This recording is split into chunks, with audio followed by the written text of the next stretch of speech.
Assalamu alaikum class. This is Mohammad Hashim Zia and you guys are watching Mathematics by Hashim Zia. बेटा fast university के अंदर आजकल papers चल रहे हैं। जिस पर्टिकुलर पेपर को मैं डिस्कस करने वाला हूँ ये फास्ट का 15, 16, 17, 18 और 19 ऑफ जुलाई को जो फास्ट के पेपर्स हुए हैं उन पेपर्स को मैं इंशाल्लाह डिस्कस कर रहा हूँ आज की पर्टिकुलर वीडियो के अंदर। तो ये वीडियो आज रात 2 बजे मैं भी शूट कर रहा हूँ, तो आई होप कि इंशाल्लाह ये आज रात इधर मैं पोस्ट कर दूंगा, नहीं तो कल सुबह सुबह इंशाल्लाह ये वीडियो आ जाएगी आप लोगों के लिए। तो भाई पिछले लेक्चर के अंदर मैंने काफी सारे फास्ट यूनिवर्सिटी के क्वेश्चंस को सॉल्व करवाया था, तो आज की इस वीडियो के अंदर और मजीद क्वेश्चंस को हम इंशाल्लाह सॉल्व कर रहे होंगे। ऑल दो बड़े बेसिक बेसिक क्वेश्चंस हैं, इन क्वेश्चंस को मैं ऑलरेडी अपने लेक्चर में समझा चुका होता हूँ, मगर बच्चे फरमाइश करते हैं सर वो यूनिवर्सिटी में जो आपके क्वेश्चंस आ रहे हैं वो भी जरा बता दें। चलो भाई वो भी बता देता हूँ। फॉर एग्जाम्पल ये क्वेश्चन आपसे कह रहा है y is equal to x square है, तो बताओ स्लोप क्या होगा 2,1 के ऊपर। यानी कि आपके पास इक्वेशन गिवन है y is equal to x square. अगर मैं इसको ऐसे करके लिखूं प्लस के y को दूसरी तरफ भेज दूं तो इक्वेशन क्या बन जाएगी, x square minus y is equal to 0। मैंने आपको बताया था कभी भी किसी भी कर्व वगैरह की आपको इक्वेशन गिवन और आपको उसका स्लोप निकालना है, तो भाई स्लोप निकालने का एक शॉर्ट ट्रिक होता है। क्या शॉर्ट ट्रिक होता है, m is equal to negative का सिंबल। एक दफा पूरी इक्वेशन का डेरिवेटिव लो x के रिस्पेक्ट से, keeping the other variable is constant. तो क्या बन जाएगा, एक्स स्क्वायर का डेरिवेटिव हो जाएगा 2x और y का डेरिवेटिव हो जाएगा 0। और फिर डिवीजन के अंदर एक दफा आप डेरिवेटिव ले लो किसका, डिवीजन में आप एक दफा डेरिवेटिव ले लो y की रिस्पेक्ट से, कीपिंग द अदर वेरिएबल यानी कि x एज अ कांस्टेंट। तो माइनस के y का डेरिवेटिव हो जाएगा माइनस का 1, माइनस से माइनस कट गया तो स्लोप की वैल्यू होगी 2x। आपको यहाँ पे पॉइंट गिवन था 2,1, तो यानी कि x की वैल्यू 2 है, y की वैल्यू 1 है, तो जहां x आ रहा है वहां 2 डाल दो, तो स्लोप की वैल्यू क्या आ जाएगी आपके पास 4 के बराबर आ जाएगी। तो इस क्वेश्चन के स्लोप का आंसर क्या आ जाएगा आपके पास मेरा बेटा, ये आ जाएगा 4 के बराबर। क्लियर है मेरा बच्चा, देखो बड़ी सिंपल सी बात है, इसमें परेशान नहीं होते होते, ये सिंपल सिंपल सी चीजें होती हैं। क्लियर है भाई। अच्छा भाई नेक्स्ट चीज पे मूव करेंगे। अब देखो नेक्स्ट क्वेश्चन हमारे पास क्या आ रहा है, नेक्स्ट क्वेश्चन हमारे पास आ रहा है अगेन इसी तरह का क्वेश्चन आ रहा है, find the slope of this equation. देखो भाई इक्वेशन का स्लोप निकालना सबसे आसान काम होता है। कैसे निकालोगे मेरा बेटा, इक्वेशन क्या गिवन है, इक्वेशन आपको गिवन है, तमाम वैल्यूज को एक साइड पे शिफ्ट कर दो, 7x³ प्लस का y माइनस का 5x प्लस का 3 इक्वल टू 0। देखो किसी भी इक्वेशन से कभी भी आपके पास लीनियर से बड़ी इक्वेशन आ रही है, उसका स्लोप निकालने का शॉर्ट ट्रिक क्या होता है, m is equal to negative का सिंबल। एक दफा पूरी इक्वेशन का डेरिवेटिव लो x के रिस्पेक्ट से, keeping the other variable as constant. तो क्या बन जाएगा भैया, 7x³ का डेरिवेटिव 7 3 जार 21x स्क्वायर प्लस का y 0 हो जाएगा जब x के रिस्पेक्ट में डेरिवेटिव ले रहे हैं, माइनस के 5x का डेरिवेटिव हो जाएगा माइनस का 5, और 3 का डेरिवेटिव ऑब्वियसली इट इज, इसको एज अ कांस्टेंट ट्रीट करेंगे, ये भी 0 हो जाएगा। अब देखिए यहाँ पे क्या होगा मेरा बेटा, यहाँ पे गौर से देखो, अब एक दफा डिवीजन में y की रिस्पेक्ट में डेरिवेटिव लूंगा तो 7x³ खत्म हो गया, y का डेरिवेटिव क्या हो जाएगा 1, नेगेटिव का 5x भी 0 हो जाएगा और 3 भी 0 हो जाएगा। अच्छा नेगेटिव के 5x, हाँ प्लस के y का डेरिवेटिव क्या होगा 1 होगा। ओके अब देखो आपको पॉइंट गिवन है 2,5, यानी कि x की वैल्यू गिवन है 2, y की वैल्यू गिवन है 5, तो जहां जहां x आ रहा है वहां पे 2 डाल दीजिए, जहां जहां y आ रहा है वहां 5 डाल दीजिए। y तो कहीं आ नहीं रहा, x की जगह पे आ जाएगा 2, तो क्या बन जाएगा नेगेटिव का 21 की पावर 2 का स्क्वायर 4 माइनस का 5 डिवाइडेड बाय 1। तो 21 4 जर क्या हो जाएगा, 4 1 जर 4 एंड 4 2 जर 8, तो क्या बन गया मेरा बेटा, ये हो गया 4 2 जर 8 और 4 1 जर 4, तो 84 माइनस का 5 डिवाइडेड बाय 1। 84 में से अगर आप 5 को माइनस करो ऑब्वियसली 79 होगा, तो आंसर क्या होगा इस क्वेश्चन का, माइनस का 79 आ रहा होगा। क्लियर है भाई, ये सारी बातें मैंने आप लोगों को सिखाई हुई है, एक दफा फिर से मैंने आपको क्वेश्चन सॉल्व करके दिखा दिया कैसे सॉल्व हो रहा है। अच्छा भाई नेक्स्ट जो क्वेश्चन आ रहा है बड़ा इंपॉर्टेंट क्वेश्चन है, सिग्मा का मतलब क्या होता है, सम की सीरीज। अब इस क्वेश्चन की खास बात क्या है कि इन्होंने बड़े मजे का क्वेश्चन दिया है, कहता है कि सिग्मा, अच्छा देखो नीचे वाली जो वैल्यू होती है ना, जो कभी नीचे वैल्यू लिखी जाती है सिग्मा में, ये डिनोट करती है कि यार तुम्हारी वैल्यू अप्रोच कहाँ से स्टार्ट हो रही है, तुम्हारा क्वेश्चन सम स्टार्ट कहां से होगा, नीचे वाली वैल्यू वो डिनोट करती है, ऊपर वाली वैल्यू डिनोट करती है फिनिशिंग टर्म कहां तक की आ रही है, और बीच में आपकी एक्सप्रेशन दी जाती है, किस एक्सप्रेशन के ऊपर आपने सिग्मा अप्लाई करना है। अब गौर तलब बात ये कि यहाँ पे जिस एक्सप्रेशन पे आपको सिग्मा अप्लाई करने दिया जाता है ना, वो एक्सप्रेशन ही इटसेल्फ एक बड़े मजे की चीज है, तो कांस्टेंट की पावर के अंदर वेरिएबल आ रहा है, यानी कि वेरिएबल नीचे गिवन होने के बजाय कहाँ आ रहा है, पावर में। अब देखो अगर मैं यहाँ पे स्टार्टिंग वैल्यू डालता हूँ तो जहां जहां आर आ रहे हैं वहां पे आर की जगह पे अगर मैं 0 पुट करता हूँ, तो उसकी वजह से होगा क्या भाई, किसी भी टर्म की पावर 0 हो उसका मतलब ही क्या होता है, उसका मतलब होता है 1 का हो जाना। दुनिया में किसी भी टर्म की पावर अगर जीरो हो जाए तो उसका मतलब क्या होता है, वन होगा। और यहाँ पे -1 की पावर जीरो प्लस वन क्या होगा, ये भी सिंपल तरीके से -1 की पावर वन हो जाएगा। तो इस क्वेश्चन का डायरेक्टली आंसर क्या आ जाएगा, आपके पास -1 के बराबर आ जाएगा। क्लियर है मेरा बेटा? तो यहाँ पे सम की फॉर्मूला सीरीज ही ओपन नहीं हो पाएगी, क्योंकि आपको एक्सप्रेशन जो गिवन है वो एक्सप्रेशन में इशू है कि आपके पास यहाँ पे एक्सप्रेशन जो गिवन है वेरिएबल नीचे नहीं आ रहा। अगर नीचे आ रहा होता तब हमारे पास सीरीज बनती, यहाँ पे उनकी पावर पे गिवन था। तो डायरेक्टली अप्लाई करने के ऊपर सिंपल तरीके से आंसर क्या आ जाएगा, माइनस का वन आ जाएगा।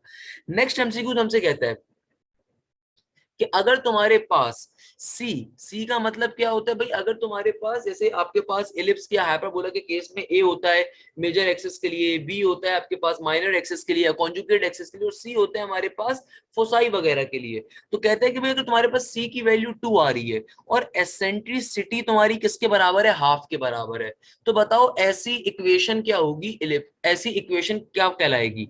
मेरा बेटा ऑलवेज रिमेंबर दिस थिंग, कभी भी इलिप्स की एसेंट्रिसिटी अगर जीरो से बड़ी हो मगर वन से क्या हो, छोटी हो, तो ऐसा जो पर्टिकुलर एसेंट्रिसिटी होती है ना जिस चीज की, उसको हम कहते हैं इलिप्स कहते हैं। और इलिप्स की इक्वेशन यहाँ पे बच्चे ने पहले लिख के दी हुई क्या होती है, x square divided by a square plus का y square divided by b square equal to one.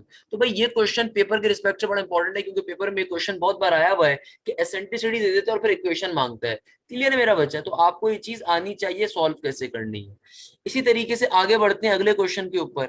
अगला क्वेश्चन कह रहा है कि भाई बताओ अगर मैं तुम्हें x की वैल्यू ये दे दूं, फंक्शन तुम्हें ये दे दूं, तो बताओ f इनवर्स x क्या होगा। अब ये क्वेश्चन ही बड़ा इंटरेस्टिंग है। देखो भाई इनवर्स निकालते कैसे हैं मेरा बेटा, इनवर्स निकालने का सबसे बुनियादी तरीकेकार ये होता है कि आपने करना, देखो बेटा इनवर्स निकालने का सबसे बुनियादी तरीकेकार क्या होता है मेरा बच्चा, ये क्वेश्चन बहुत हलवा करके आपको कंफ्यूज करने के लिए गिवन है। ओरिजिनली अगर क्वेश्चन एग्जामिनर को देना होता ना, एग्जामिनर मुश्किल तरीके से आपको क्वेश्चन देता, यानी कि एग्जामिनर अगर चाहता ना तो इस क्वेश्चन को थोड़ा डिफिकल्ट करके भी आपको दे सकता था, मगर एग्जामिनर ने आपको बहुत हलवा क्वेश्चन दिया, लिटरली बहुत हलवा क्वेश्चन दिया है। सर कैसे, क्या मतलब? भाई ओरिजिनली ये क्वेश्चन होना चाहिए था, let suppose x-7 divided by 5 equal to y के बराबर। ओरिजिनली अगर क्वेश्चन एग्जामिनर को देना होता ना इनवर्स का सॉल्व करने के लिए, ऐसा क्वेश्चन आपको देता। यहाँ पे एग्जामिनर ने इस क्वेश्चन को पहले ही आधे से ज्यादा सॉल्व करके आपको दे दिया कि भाई ओरिजिनली क्वेश्चन जो y यानी कि fx से डिनोट होता है, उसने आपको x के फॉर्म में कन्वर्ट करके दिया। तो भाई कभी भी आपके पास क्वेश्चन आ रहा होता है बेसिकली किस फॉर्म में आता है, वो आता है फंक्शन का क्वेश्चन fx के फॉर्म में। तो आप सबसे पहले fx को y की जगह पे कन्वर्ट करते हो और फिर x का आंसर निकालते हो। तो x का आंसर क्या बन जाएगा, x is equal to y, minus का 7 वहां पे जाएगा तो प्लस का 7 बन जाएगा, यानी कि ये वाली टर्म बन जाएगी जो कि एग्जामिनर ने यहाँ पे दी हुई है। अब फिर क्या करते हो, फिर इनवर्स निकालने का सबसे बड़ा असूल ये होता है कि जब आपने अपने क्वेश्चन को x की फॉर्म में कन्वर्ट कर लिया, तो फिर जहां पे x आ रहा है उसको कन्वर्ट करवा दो, रिप्लेस करवा दो किससे, f इनवर्स x से। और जहां पे y आ रहा है उसको x से डिनोट कर दो, उसको x से रिप्लेस करवा दो। तो डायरेक्टली आपके पास आंसर क्या आ जाएगा, f inverse is equal to x plus 5। ये सारी बातें मैंने आपको पढ़ाई हुई है, तो इसमें परेशान होने की जरूरत नहीं है। मैं एक आसान सा क्वेश्चन आपको दिखा देता हूँ अगर आप परेशान हो रहे हो। फॉर एग्जाम्पल आपसे कहा जाता है कि एफ एक्स की वैल्यू आपको गिवन है 8x प्लस का 7, आपसे कहा जाता है इसका इनवर्स निकालना है। तो भाई सबसे पहले इसको एफ एक्स को चेंज करोगे y के अंदर, तो क्या बन गया, ये बन गया 8x प्लस का 7। अब x की फॉर्म में अपना पूरे क्वेश्चन को कन्वर्ट कर दो तो क्या बन जाएगा, ये बन जाएगा आपके पास y माइनस का 7 डिवाइडेड बाई 8। सही है ना भाई, आपने ये काम कर दिया। जब आप x की फॉर्म में अपने क्वेश्चन को कन्वर्ट कर देते हो तो जहां जहां x आ रहा होता है उसको कन्वर्ट करवाते हो f इनवर्स x की फॉर्म में, और जहां y होता है उसको x की फॉर्म में कन्वर्ट करवा देते हो, तो आपके पास इनवर्स का आंसर फाइनली आ जाएगा ये। क्लियर है मेरा बच्चा? ये सिंपल तरीका होता है इनवर्स निकालने का। तो इस क्वेश्चन के अंदर एग्जामिनर ने होशियारी क्या करी थी कि आपको पहले से उसने x की फॉर्म में कन्वर्ट करके दिया हुआ था, ताकि मेजॉरिटी बच्चा क्वेश्चन ऑल्दो उसने 90% सॉल्व फॉर्म में आपको दे रहा था ताकि आप कंफ्यूज हो जाओ, इसीलिए। अच्छा भाई नेक्स्ट क्वेश्चन देखिएगा, नेक्स्ट क्वेश्चन क्या कह रहा है। अच्छा नेक्स्ट क्वेश्चन में मुझे ऑल्दो गड़बड़ लग रही है बट स्टिल मैं आपको सॉल्व करवाता हूँ। भाई क्या कह रहा है, साइन नेगेटिव का 3π/2। अच्छा साइन नेगेटिव का 3/2 नहीं, गड़बड़ नहीं, मुझे लगा इनवर्स कह रहा है। Okay sine simple sine negative 3π/2 आ रहा है। सबसे पहले तो बेटा आपको मालूम होना चाहिए कि 3π/2 किसके बराबर होता है। कैसे मालूम करोगे भाई, सिंपल तरीके से इसको 180 डिवाइडेड बाय पाई से मल्टीप्लाई करके, यानी कि इसको सिंपली 180 बाय पाई से मल्टीप्लाई कर दो। सर कैसे मल्टीप्लाई करेंगे, भाई 3π/2 आ रहा है तो इसको 180 बाय पाई से मल्टीप्लाई कर दो। 2 9 जार 18, 0 का 0, 3 9 जार 27। तो यानी कि आपसे कहा जा रहा है कि साइन माइनस 270 डिग्री की बताओ वैल्यू क्या होगी।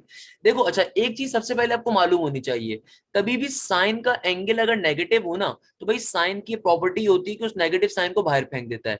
यानी कि आपको क्वेश्चन क्या बन गया, नेगेटिव का साइन 270। आपको साइन 270 की वैल्यू फाइंड करनी है। अब देखो कैसे फाइंड करोगे मेरा बेटा, 270 को ब्रेक कर दो। देखो ये ट्रिगोनोमेट्री के जो मेरे लेक्चर्स थे ना बेटा, वो बिलियन डॉलर्स लेक्चर थे, मैंने आपको लास्ट वाले लेक्चर में बात समझाई थी। अब अगर आपको साइन 270 की वैल्यू चाहिए, फास्ट साइड पे कैलकुलेटर अलाउ नहीं है, तो क्या करोगे, मैंने आपको शॉर्ट ट्रिक इसकी सिखाई हुई है कि भाई रेफरेंस एंगल्स आपको याद होने चाहिए। यानी कि आपको 5 प्रिंसिपल एंगल्स जो होते हैं 0, 30, 45, 60 और 90 की वैल्यूज याद होनी चाहिए बस। अब देखो इसको 270 में ब्रेक करना है, कैसे ब्रेक करोगे, देखो खुद सोचो। प्रिंसिपल एंगल्स कौन से होते हैं, मैंने प्रिंसिपल एंगल्स के बारे में बताया था, 0 डिग्री, 90 डिग्री, 180 डिग्री और 270 डिग्री, सही है ना। आपने कोशिश क्या करनी है, आपने हमेशा कोशिश ये करनी है कभी भी साइन कॉस या टेंजेंट का बड़ा एंगल आ जाए, आपने अपना रेफरेंस एंगल इन चारों में से कोई रखना है हमेशा। रेफरेंस एंगल हमेशा इन लाइनों में से कोई होना चाहिए आपका। अब देखो 270 को मुझे ब्रेक करना है, कैसे ब्रेक करूं, क्या तरीकेकार है। एक तरीका मुझे दिखता है, अगर मैं 270 को ब्रेक करूं तो कैसे आसान भाषा में ब्रेक कर सकता हूं, साइन 180 प्लस का 90 डिग्री, सही है ना। साइन 180 प्लस का 90 डिग्री बन जाएगा क्या, साइन 270, सही है ना भाई। अब जरा गौर से देखिएगा मेरा बेटा, अगर मैं आपसे कहता हूं कि यार साइन 180, अब देखो रेफरेंस एंगल क्या है 180 का, 180 डिग्री का मतलब क्या है, हॉरिजॉन्टल लाइन। हॉरिजॉन्टल लाइन का मतलब क्या होता है, इसका मतलब ये होता है कि भाई तुम्हारा पर्टिकुलर जो आंसर के अंदर ट्रिगोनोमेट्रिक फंक्शन होगा वो चेंज नहीं होगा, यानी कि यही होगा, साइन का साइन ही रहेगा। जो दूसरा वाला एंगल होता है वो इस साइन का एंगल बन जाएगा, तो तुम्हारा आंसर क्या होगा, साइन 90। अब जहन में सोचने की ये बात ये है कि आंसर नेगेटिव का साइन 90 होगा या प्लस का साइन 90 होगा, तो गौर से देखिएगा भाई क्वेश्चन क्या कह रहे हैं, 180 प्लस 90। देखो आपको मालूम है फर्स्ट क्वाड्रेंट में सारे ट्रिगोनोमेट्रिक फंक्शन पॉजिटिव होते हैं, सेकंड में सिर्फ साइन और कोसेक पॉजिटिव होता है, थर्ड के अंदर साइन के अलावा यानी कि सिंपल टेंजेंट पॉजिटिव होता है, फोर्थ में सिर्फ कॉस पॉजिटिव होता है। अब देखो क्वेश्चन कह रहा है कि 180 प्लस 90, यानी कि देखो 180 से तो आगे निकल गया ना, 180 से पहले होता तो साइन पॉजिटिव होता, 180 डिग्री से पहले सेकंड क्वाड्रेंट के ऊपर साइन पॉजिटिव होता है या फर्स्ट पे भी पॉजिटिव होता है। यहाँ पे 180 प्लस 90 था, तो इसका मतलब साइन क्या होगा, नेगेटिव का होगा, तो माइनस का साइन 90 होगा, इस माइनस से माइनस कट जाएगा तो आंसर क्या आ जाएगा आपका, sine 90। And you must know this thing कि साइन 90 बराबर होता है 1 के, तो आपका आंसर क्या आ गया, 1 के बराबर। देखो बेटा ये सारी की सारी लॉजिकल चीजें होती है, मैंने बहुत डिटेल में एक्सप्लेन करी हुई है, यहाँ पे भी मैंने रुक रुक के तोड़ तोड़ के एक एक बात दोबारा एक्सप्लेन करी, कि अगर किसी बच्चे को ने नहीं देखी है ट्रिगोनोमेट्रिक के लेक्चर्स तो काइंडली देख लीजिएगा, क्योंकि ये कॉन्सेप्ट आप विद इन सेकंड सॉल्व करते हो। आपको लग रहा होगा मैंने 5 मिनट में बात समझाई, सिर्फ 5 मिनट आपके लग जाएंगे मेरे पैटर्न पे सॉल्व करने के ऊपर, मगर बिलीव मी मेरा बेटे सारी बातें जो मैंने करी है आप विद इन सेकंड्स कर सकते हो। भाई मैं टीचर हूं इसलिए मैंने सारी बातें यहाँ पे लिख लिख के दिखाई हैं, वरना मुझे तो बेसिक कॉन्सेप्ट मेरे तो क्लियर है, मुझे मालूम है कि भाई रेफरेंस एंगल क्या है, प्रिंसिपल एंगल क्या है, बेसिक एंगल क्या है, क्या नहीं है, तो मैं तो विद इन सेकंड्स कर सकता हूँ इस क्वेश्चन को इस पैटर्न के ऊपर, और इस कॉन्सेप्ट को इसी पैटर्न पे करना सबसे आसान तरीका है। क्लियर है मेरा बेटा। अच्छा भाई अगला जो नेक्स्ट क्वेश्चन आ रहा है, इस नेक्स्ट क्वेश्चन में आपसे क्या कहा जा रहा है, आपसे कहा जा रहा है कि y is equal to negative का x प्लस 7 है। अगेन मैं कंसीडर करता हूँ कि यहाँ पे बच्चे ने होल स्क्वायर भी लगाया हुआ था, तो होल स्क्वायर पे क्वेश्चन सॉल्व करना पॉसिबल नहीं है अकॉर्डिंग टू मी। सो मेरा जहां तक ख्याल है, जो बच्चे ने भी क्वेश्चन शेयर किया है, क्वेश्चन ओरिजिनली जो पेपर में आया है वो ये आया है, y is equal to negative x plus के 7। अगर इसके ऊपर मैं स्क्वायर भी कर देता हूँ तब तो क्वेश्चन सॉल्व करना इम्पॉसिबल सी बात हो जाती है अकॉर्डिंग टू माई नॉलेज, क्योंकि उसके बगैर रीजन नहीं है आपके लेवल के ऊपर वो क्वेश्चन दिया जाए, क्योंकि उसके बगैर अगर आप स्क्वायर के साथ इनवर्स लेने की कोशिश करोगे तो बेटा 99.99% चांसेस ये होंगे कि आपका इनवर्स नहीं आएगा। तो भाई आप कोशिश कर सकते हैं उसके ऊपर। तो जहां तक मेरा ख्याल है ओरिजिनली ये क्वेश्चन पेपर में ऐसे आया होगा, मगर बच्चे ने यहाँ पे जो क्वेश्चन हमें शेयर किया उसमें गलती से उसने स्क्वायर वगैरह लगा दिया। अगेन मैं इसको फर्दर सर्च कर लूंगा अगर तो स्क्वायर एग्जिस्ट कर रहा है, बट जहां तक मेरा ख्याल है बेटा स्क्वायर नहीं था, मैं इसको फर्दर भी कंफर्म कर लूंगा। But the point is that कि अगर आपसे कहा जाता है इस क्वेश्चन का आपको इनवर्स लेना है तो इनवर्स कैसे, कॉन्सेप्ट ये है कि इनवर्स कैसे निकाला जाए, कैसे निकालोगे भाई। अगेन मैं आपको इनवर्स निकालने का तरीका सिखा चुका हूं कि सबसे पहला स्टेप क्या होता है कि आपने एक्स की फॉर्म में पूरी इक्वेशन को लिखना है। अभी वाई की फॉर्म में लिखी हुई तो क्या करो भाई, एक्स की फॉर्म में लिख दो, पॉजिटिव के वाई यहाँ पे आ जाएगा, तो क्या बन जाएगा भाई, ये एक्स यहाँ पे चला जाएगा प्लस का, नेगेटिव के एक्स को अगर मैं दूसरी तरफ भेजूंगा तो वहां पे आगे प्लस का एक्स हो जाएगा, और प्लस का वाई जब यहाँ पे आएगा तो क्या हो जाएगा 7 माइनस का वाई। आपने एक्स की फॉर्म में जब पूरी कंडीशन को लिख दिया, क्वेश्चन को लिख दिया, उसके बाद आपने क्या करना होता है, जहां जहां एक्स आ रहा है उसको रिप्लेस करवा दोगे एफ इनवर्स एक्स से, और जहां जहां y आ रहा है उसको रिप्लेस करवा दोगे x से, तो आपको क्वेश्चन का डायरेक्टली आंसर आ जाएगा। तो क्या बन जाएगा, f inverse x is equal to 7 minus का x, ये आपका इनवर्स का आंसर आ गया। लेट सपोज अगर यही क्वेश्चन आपसे कहा जाता है कि आपके पास आ रहा है स्क्वायर के ऊपर, उस सूरत में सॉल्व करना तकरीबन नामुमकिन बन जाएगा। किस तरीके से, जब इसको सॉल्व करने के ऊपर जाओगे तो यहाँ पे a प्लस बी के होल स्क्वायर का फॉर्मूला अप्लाई करना पड़ेगा। तो मेरा बच्चा क्या बन जाएगा, ये बन जाएगा x का स्क्वायर माइनस का 7 टू 14x, और आगे क्या हो जाएगा, 7 का स्क्वायर विल बी 49। सही है ना भाई, क्या बन जाएगा 49। अब आपको एक एक्स की फॉर्म में पूरी इक्वेशन को कन्वर्ट करना है। देखो यहाँ पे दो से ज्यादा एक्स आ रहे हैं, अब क्या करेंगे, फंस गए।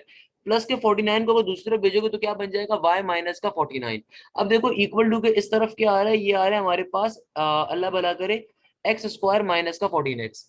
अब मुझे पूरी इक्वेशन को एक सिंगल एक्स की फॉर्म में कन्वर्ट करना है, तो जाहिर सी बात है वो हमारे लिए पॉसिबल नहीं रहेगा। या फिर इसको हम एक और तरीके पे इस तरीके से कह सकते हैं कि सर हम यहाँ पे एक काम और क्यों नहीं कर सकते, कि सर हम यहाँ से स्क्वायर रिमूव कर दें।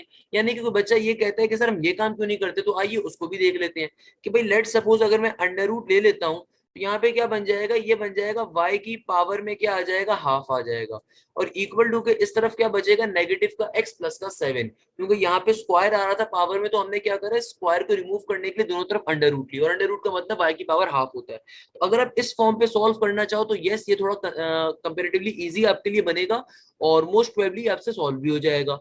तो क्या बन जाएगा मेरा बच्चा, x प्लस का इधर ही रहेगा, y की पावर हाफ को दूसरी तरफ सेंड करवा देंगे, तो क्या बन जाएगा 7 माइनस का y की पावर हाफ। और अब फाइनली अगर आप x की जगह पे f इनवर्स रखते हो, तो जहां y आ रहा होगा वहां पे क्या आ जाएगा, x की पावर हाफ। तो ये क्वेश्चन का आंसर इस तरीके से भी आ जाएगा, और ये ज्यादा कंपैरेटिवली आसान मेथड भी है, और ये इसका प्रॉपर्ली आंसर भी होगा। तो अगर तो क्वेश्चन आपके पास ये स्क्वायर वाला गिवन है कि y की पावर में नेगेटिव x प्लस के 7 की होल पावर स्क्वायर आ रहा है, तो उस सूरत में जो आपका आंसर आ रहा होगा इनवर्स का, वो ये आ रहा होगा। वाइल अगर स्क्वायर नहीं है, स्क्वायर के बगैर सॉल्व करना चाहते हो, तो आपका आंसर फिर ये आ रहा होगा। तो मैंने इसलिए दोनों के ऊपर सॉल्व करवा दी कि भाई क्या इशू आ रहा है क्या नहीं आ रहा, आप उसको बेहतर पे ताकि फिगर आउट कर सको। द पॉइंट इज डेट कि मैंने आपको दोनों तरीके सॉल्व करके दिखा दिए बच्चे, किस तरीके से आपने सॉल्व करना है अभी आप पे डिपेंड करता है। क्लियर है मेरा प्यारा बच्चा। अच्छा भाई देखो यहाँ पे जो नेक्स्ट क्वेश्चन आ रहे हैं, इस क्वेश्चन को यहाँ पे लिख देता हूँ मैंने उसको, ताकि मिटाना ना पड़े मुझे सोल्यूशन। कह रहे साइन अल्फा की वैल्यू बताओ अगर तुम्हारे पास कुछ ये क्वेश्चन आ रहा है। यहाँ पे गिवन है आपको 90 डिग्री, यहाँ पे गिवन है √3, यहाँ पे गिवन है 2। मेरा बेटा ऑलवेज रिमेंबर दिस थिंग कि थीटा के सामने वाली साइड होती है परपेंडिकुलर, परपेंडिकुलर के सामने वाली साइड होती है हाइपोटेन्यूज, और जो चीज बच जाती है उसको बेस कहते हैं। साइन अल्फा की वैल्यू का मतलब क्या, हमेशा याद रखिएगा, some people have, some people have. तो यार आपको सबसे पहले पीपल यानी कि परपेंडिकुलर की वैल्यू चाहिए। अब परपेंडिकुलर की वैल्यू कैसे निकालेंगे, उसको निकालेंगे h square is equal to p square plus का b स्क्वायर। मैंने लास्ट लेक्चर में भी ऐसे बहुत सारे क्वेश्चंस आप लोगों को ऑलरेडी करवाए हुए हैं, तो परेशान होने की कतई तौर पे जरूरत नहीं है। सही है ना भाई। देखो भाई h की वैल्यू क्या है 2, तो 2 का स्क्वायर बन जाएगा, इक्वल टू के बाद क्या है p, तो p का स्क्वायर, बेस क्या है अंडर रूट 3 का स्क्वायर, 2 का स्क्वायर क्या हो जाएगा 4, p स्क्वायर का p स्क्वायर, अंडर रूट 3 बराबर होता है किसके मेरा बेटा 3 के, सिंपल। तो p की वैल्यू क्या आ जाएगी, p स्क्वायर की, ये आ जाएगी 4 में से 3 गया 1। तो आपके पास फाइनली p की वैल्यू क्या आ रही होगी मेरा बेटा, p की वैल्यू आ रही होगी 1 के बराबर। क्या आ रही होगी मेरा बेटा, p की वैल्यू 1 के बराबर। तो क्वेश्चन का आंसर क्या आ जाएगा, sine alpha is equal to perpendicular by hypotenuse. Perpendicular क्या है आपका 1 आया, p आ गया 1, और बेस आपको ऑलरेडी गिवन थी अंडर रूट 3। तो इस क्वेश्चन का आंसर क्या आ रहा होगा, sine alpha is equal to 1/√3। तो ये आपको इस क्वेश्चन का आंसर आ गया भाई, इजी पीजी। अगला क्वेश्चन देखते हैं। अगला क्वेश्चन अगेन बहुत इंटरेस्टिंग, बहुत ज्यादा मजे का, और ये कॉन्सेप्ट भी आप तमाम के तमाम स्टूडेंट्स को मैं दे चुका हूँ। क्या कह रहा है, कहता है कि भाई तुम्हारे पास radius of the escribed circle बताओ।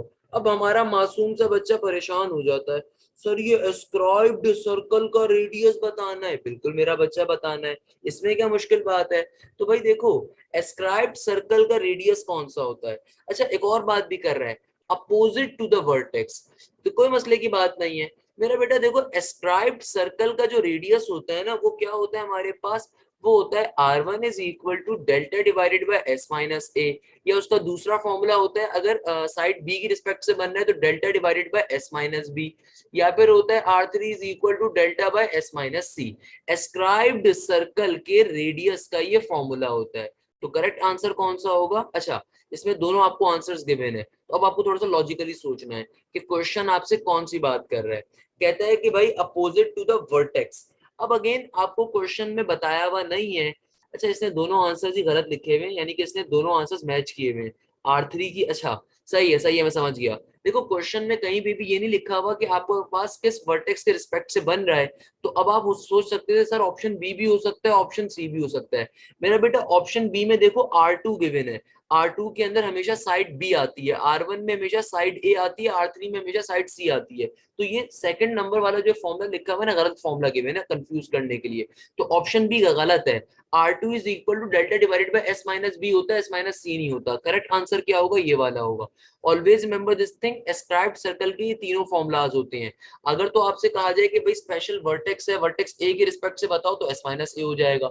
यानी कि अगर आपसे कहता है कि भाई इनके ऊपर बताओ, तो इस तरीके से हो जाएगा, रेडियस 1 रेडियस 2 रेडियस 3 के रिस्पेक्ट से। अच्छा भाई, एक और चीज ध्यान में रखने लगे, तो ऑल्दो यहाँ पे लिखा हुआ नहीं, मैं बता देता हूँ वो भी, कि सरकम सर्कल का फॉर्मूला क्या होता है। मेरा बेटा सरकम सर्कल का जो रेडियस का फॉर्मूला होता है, सरकम रेडियस का, ये कैपिटल आर होता है और ये बराबर होता है R is equal to ABC divided by 4 delta. बहुत दफा ये भी एमसीक्यूज में पूछा जाता है, इसलिए आपको मालूम होना चाहिए। इसी तरीके से इन सर्कल के रेडियस का फॉर्मूला क्या होता है, इन सर्कल के रेडियस का फॉर्मूला क्या होता है मेरा बेटा, ये सिंपल सा होता है small r is equal to delta divided by s। क्या होता है, r is equal delta by s। तो ये तीनों चीजें आपको याद होनी चाहिए, बहुत ज्यादा पेपर में पूछी जाती हैं। अच्छा भाई, नेक्स्ट क्वेश्चन कहता है कि अगर a यूनियन बराबर है a के, तो बताओ इनमें से कौन सी चीज सही है। अच्छा भाई, अब देखो पहले क्वेश्चन की कंडीशन समझो। क्वेश्चन क्या कह रहा है कि अगर तुम a का यूनियन लेते हो b के साथ, तो आंसर a आ जाए। इसका मतलब तुम्हारे पास जो सेट a है वो बड़ा सेट है, यानी कि उसमें ज्यादा एलिमेंट एग्जिस्ट कर रहे हैं। For example let suppose set का कभी भी क्वेश्चन आए ना, तो हमेशा अपनी बेसिक अप्रोच के ऊपर खुद से अज्यूम कर लो कोई छोटा सा सेट, क्योंकि सेट के क्वेश्चन थ्योरेटिकली क्वेश्चंस होते हैं। अब मेजॉरिटी बच्चा थ्योरेटिकल एमसीक्यूज में कंफ्यूज हो जाता है, तो भाई थ्योरेटिकल एमसीक्यूज कभी भी अटेम्प्ट करनी है ना, तो उसको अपने बेसिक माइंड सेट पे अज्यूम कर लो। फॉर एग्जाम्पल यहाँ पे क्वेश्चन कह रहा है A union B is equal to ए, तो भाई मैंने क्या कहा, इसका मतलब क्या, गौर से देखो। इसका मतलब ये कि भाई ए और बी का जब यूनियन लिया गया ना, तो आंसर किसके बराबर आ गया, आंसर आया ए के बराबर। इसका मतलब सेट ए बड़ा सेट था और सेट बी लेट सपोज छोटा सेट है, उसमें सिर्फ वन है। तभी तो जब मैंने इन दोनों का यूनियन लिया, यूनियन यानी कि ऐड किया, तो आंसर 1,2 आ रहा है।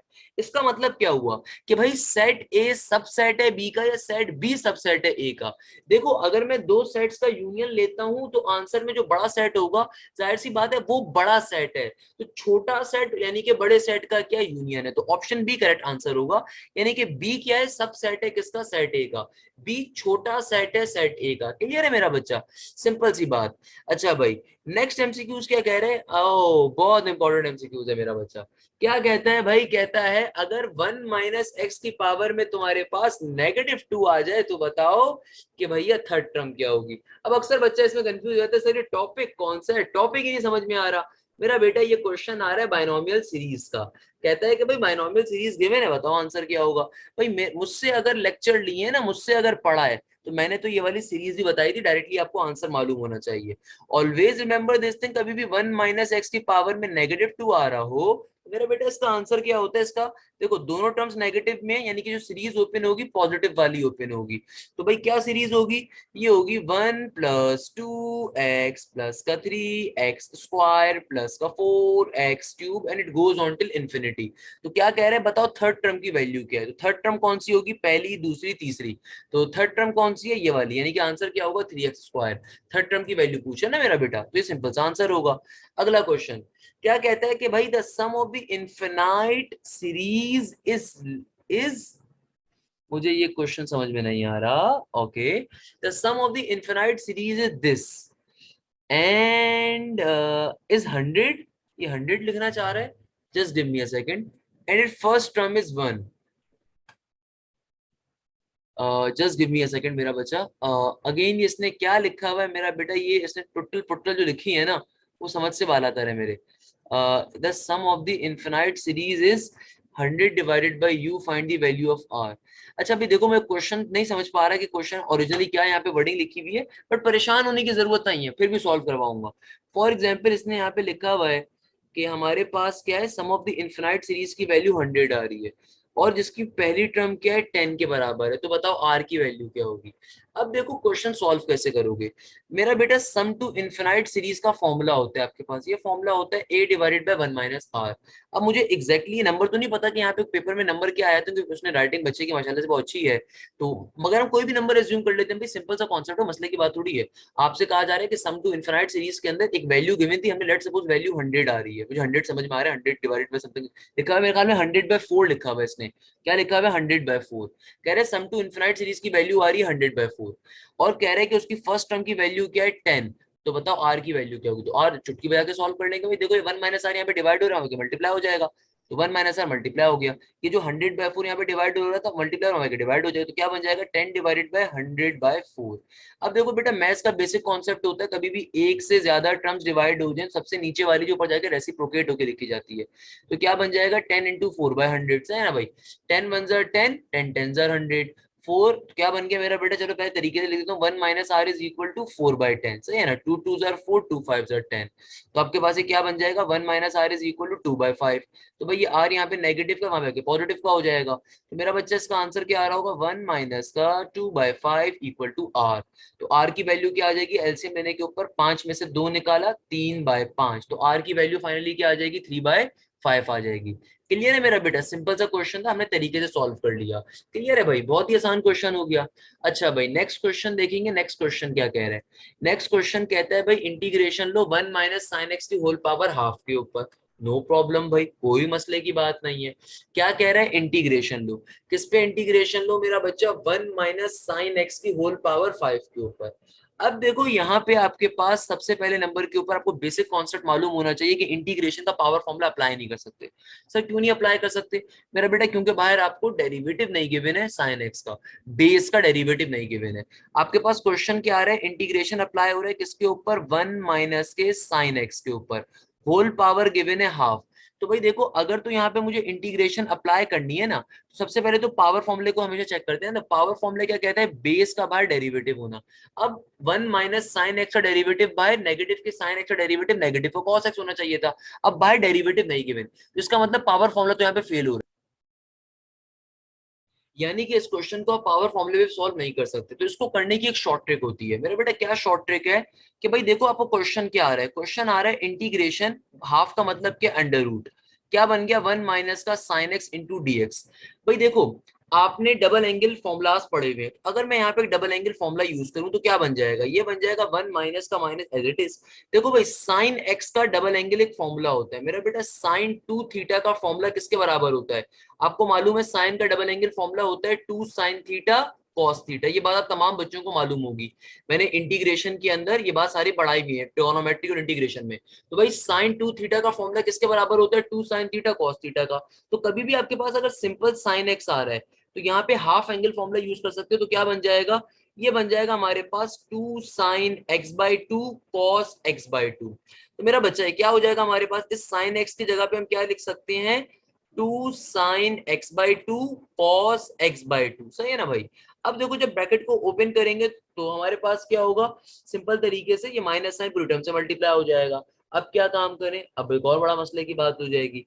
देखो यहाँ पे आ रहा है 1, आपको मालूम है आपने बचपन में पाइथागोरस थ्योरम पढ़ा होगा कि भाई sine square theta plus cos square theta बराबर होता है हमेशा 1 के। और आपको ये भी मालूम होगा कि थीटा इज अ एंगल, तो थीटा की जगह पे मैं ये भी रख सकता हूँ कि sine square x divided by 2 plus का cos square x divided by 2 equal to 1। Sir क्या मतलब, मेरा बच्चा देखो आपको मालूम है ना कि sine square theta plus cos square theta बराबर होता है 1 के, तो अगर मैं थीटा की जगह पे x/2 रख दूं तो x/2 भी तो एंगल ही है ना, हमारी मर्जी होती है पाइथागोरस थ्योरम में कोई सा भी एंगल यूज करें। बिल्कुल सर आप कह तो सही रहे हैं, तो मेरा बेटा हम सेम काम में जैसे सही कह रहा हूँ ना, इसको यहाँ पे काम परफॉर्म कर देंगे। देखो क्या बन जाएगा, यानी कि इस 1 की जगह पे मैं क्या रख दूंगा, सिंपल तरीके से साइन स्क्वायर x/2 प्लस का कॉस स्क्वायर x/2, और देखो आगे क्या आ रहा है माइनस का 2 साइन x/2 और कॉस x/2 पहले का पहले एज इट इज मौजूद था, सही है ना, इसको ऐसे रब भी कर देता हूँ कॉस x/2। अब गौर से देखो कि आपके पास ये फॉर्मूला नहीं बन गया, ए स्क्वायर माइनस का 2ab प्लस का बी स्क्वायर, गौर से देखो आपके पास फॉर्मूला कंप्लीट हो रहा है। अब आप बोलेंगे सर बिल्कुल कंप्लीट हो रहा है, तो इसका मतलब यहाँ पे फॉर्मूला क्लोज कर दो। फॉर्मूला क्लोज कर दोगे तो मेरा बेटा फॉर्मूला क्या बन जाएगा, आपके पास ये फॉर्मूला बन जाएगा सिंपल तरीके से क्या बन जाएगा मेरा बच्चा, ये हो जाएगा a माइनस के b का होल स्क्वायर। देखो a वाली टर्म क्या आ रही है, a वाली टर्म आ रही है सिंपल तरीके से sine x divided by 2, b वाली टर्म क्या होगी, माइनस का कॉस x डिवाइडेड बाई 2 और होल स्क्वायर होगा। उस होल स्क्वायर का बेसिकली फायदा ये होगा कि पूरा का पूरा रूट क्या हो जाएगा मेरा बेटा, यहाँ से कैंसिल आउट हो जाएगा। और अब फाइनली आप इंटीग्रेशन को अप्लाई कर सकोगे इन दोनों टर्म्स के ऊपर। तो इंटीग्रेशन एक दफा मासूमियत के साथ अप्लाई कर दोगे साइन एक्स बाई टू के ऊपर, और एक दफा अप्लाई कर दोगे cos x by two into D x के ऊपर। क्लियर है भाई। अब देखो sin x बाई टू की इंटीग्रेशन क्या होगी, बहुत ही आसान सी हो जाएगी। sin x बाई टू की इंटीग्रेशन क्या होगी, पहले आप एंगल का डेरिवेटिव बाहर लेकर आओगे। तो एंगल x बाई टू है तो x बाई टू का डेरिवेटिव बाहर क्या होगा, 1/2 होना चाहिए। नहीं है तो पहले आप मल्टीप्लाई डिवाइड करके लेकर आओगे। जब लेकर आ जाओगे तो फिर डायरेक्टली आप साइन का इंटीग्रेशन में फॉर्मूला अप्लाई कर दोगे, जो कि किसके बराबर होता है, साइन का इंटीग्रेशन में फॉर्मूला नेगेटिव का कॉस। तो क्या आ जाएगा यहाँ पे, नेगेटिव का cos x by two, minus का साइन एज इट इज। फिर कॉस का इंटीग्रेशन में फॉर्मूला चूंकि पॉजिटिव का साइन होता है, मगर यहाँ पे माइनस साइन पहले से मौजूद है। मगर अगेन यहाँ पे एंगल का बाहर डेरिवेटिव नहीं है, तो पहले एंगल का बाहर डेरिवेटिव हाफ लेकर आओगे, तो 2 से मल्टीप्लाई डिवाइड करोगे, इसलिए ये वाला 2 यहाँ पे लिखा जाएगा। तो क्या आ जाएगा मेरा बच्चा, कॉस का डेरिवेटिव में फॉर्मूला सिंपल, इंटीग्रेशन में फॉर्मूला सिंपल तरीके से क्या आ जाएगा, sine x divided by to, plus के सी के साथ आंसर आ जाएगा। तो ये फाइनली इस क्वेश्चन का आंसर है मेरे बेटे। इस क्वेश्चन को करने की और कोई शॉर्ट ट्रिक नहीं है, आपको बेसिक कॉन्सेप्ट आने चाहिए। कैसे सॉल्व करा दोबारा समझ लीजिए। क्या देखो, आपके पास ओरिजिनली क्वेश्चन ये आ रहा था, आपने सबसे पहले नंबर के ऊपर मेरा बच्चा क्या करा, इस साइन एक्स बाई टू को आपने ओपन करवा दिया हाफ एंगल फॉर्मूले के ऊपर, सही है ना। उसके बाद यहाँ पे जो वन आ रहा था ना, आपने उस वन की जगह के ऊपर पाइथागोरस थ्योरम अप्लाई कर दिया। एंड देन फिर आपने छोटा सा कॉन्सेप्ट यूज करा, आपने कहा कि यार ए स्क्वायर प्लस का B square into minus two A B किसके बराबर होगा, ये बराबर होता है ए माइनस बी के होल स्क्वायर के। तो इस स्क्वायर ने बेसिकली इस रूट को कैंसिल आउट कर दिया, और फिर फाइनली आपकी इंटीग्रेशन बारी बारी दोनों इंडिविजुअल टर्म्स के ऊपर, इस टर्म पे और इस टर्म पे अप्लाई हो गई। अब देखो, इंटीग्रेशन का बेसिक कॉन्सेप्ट ये होता है कि बाहर बेस का, एंगल का, फंक्शन का डेरिवेटिव होना चाहिए। अब यहाँ पे जो फंक्शन था ना, वो था एक्स बाई टू।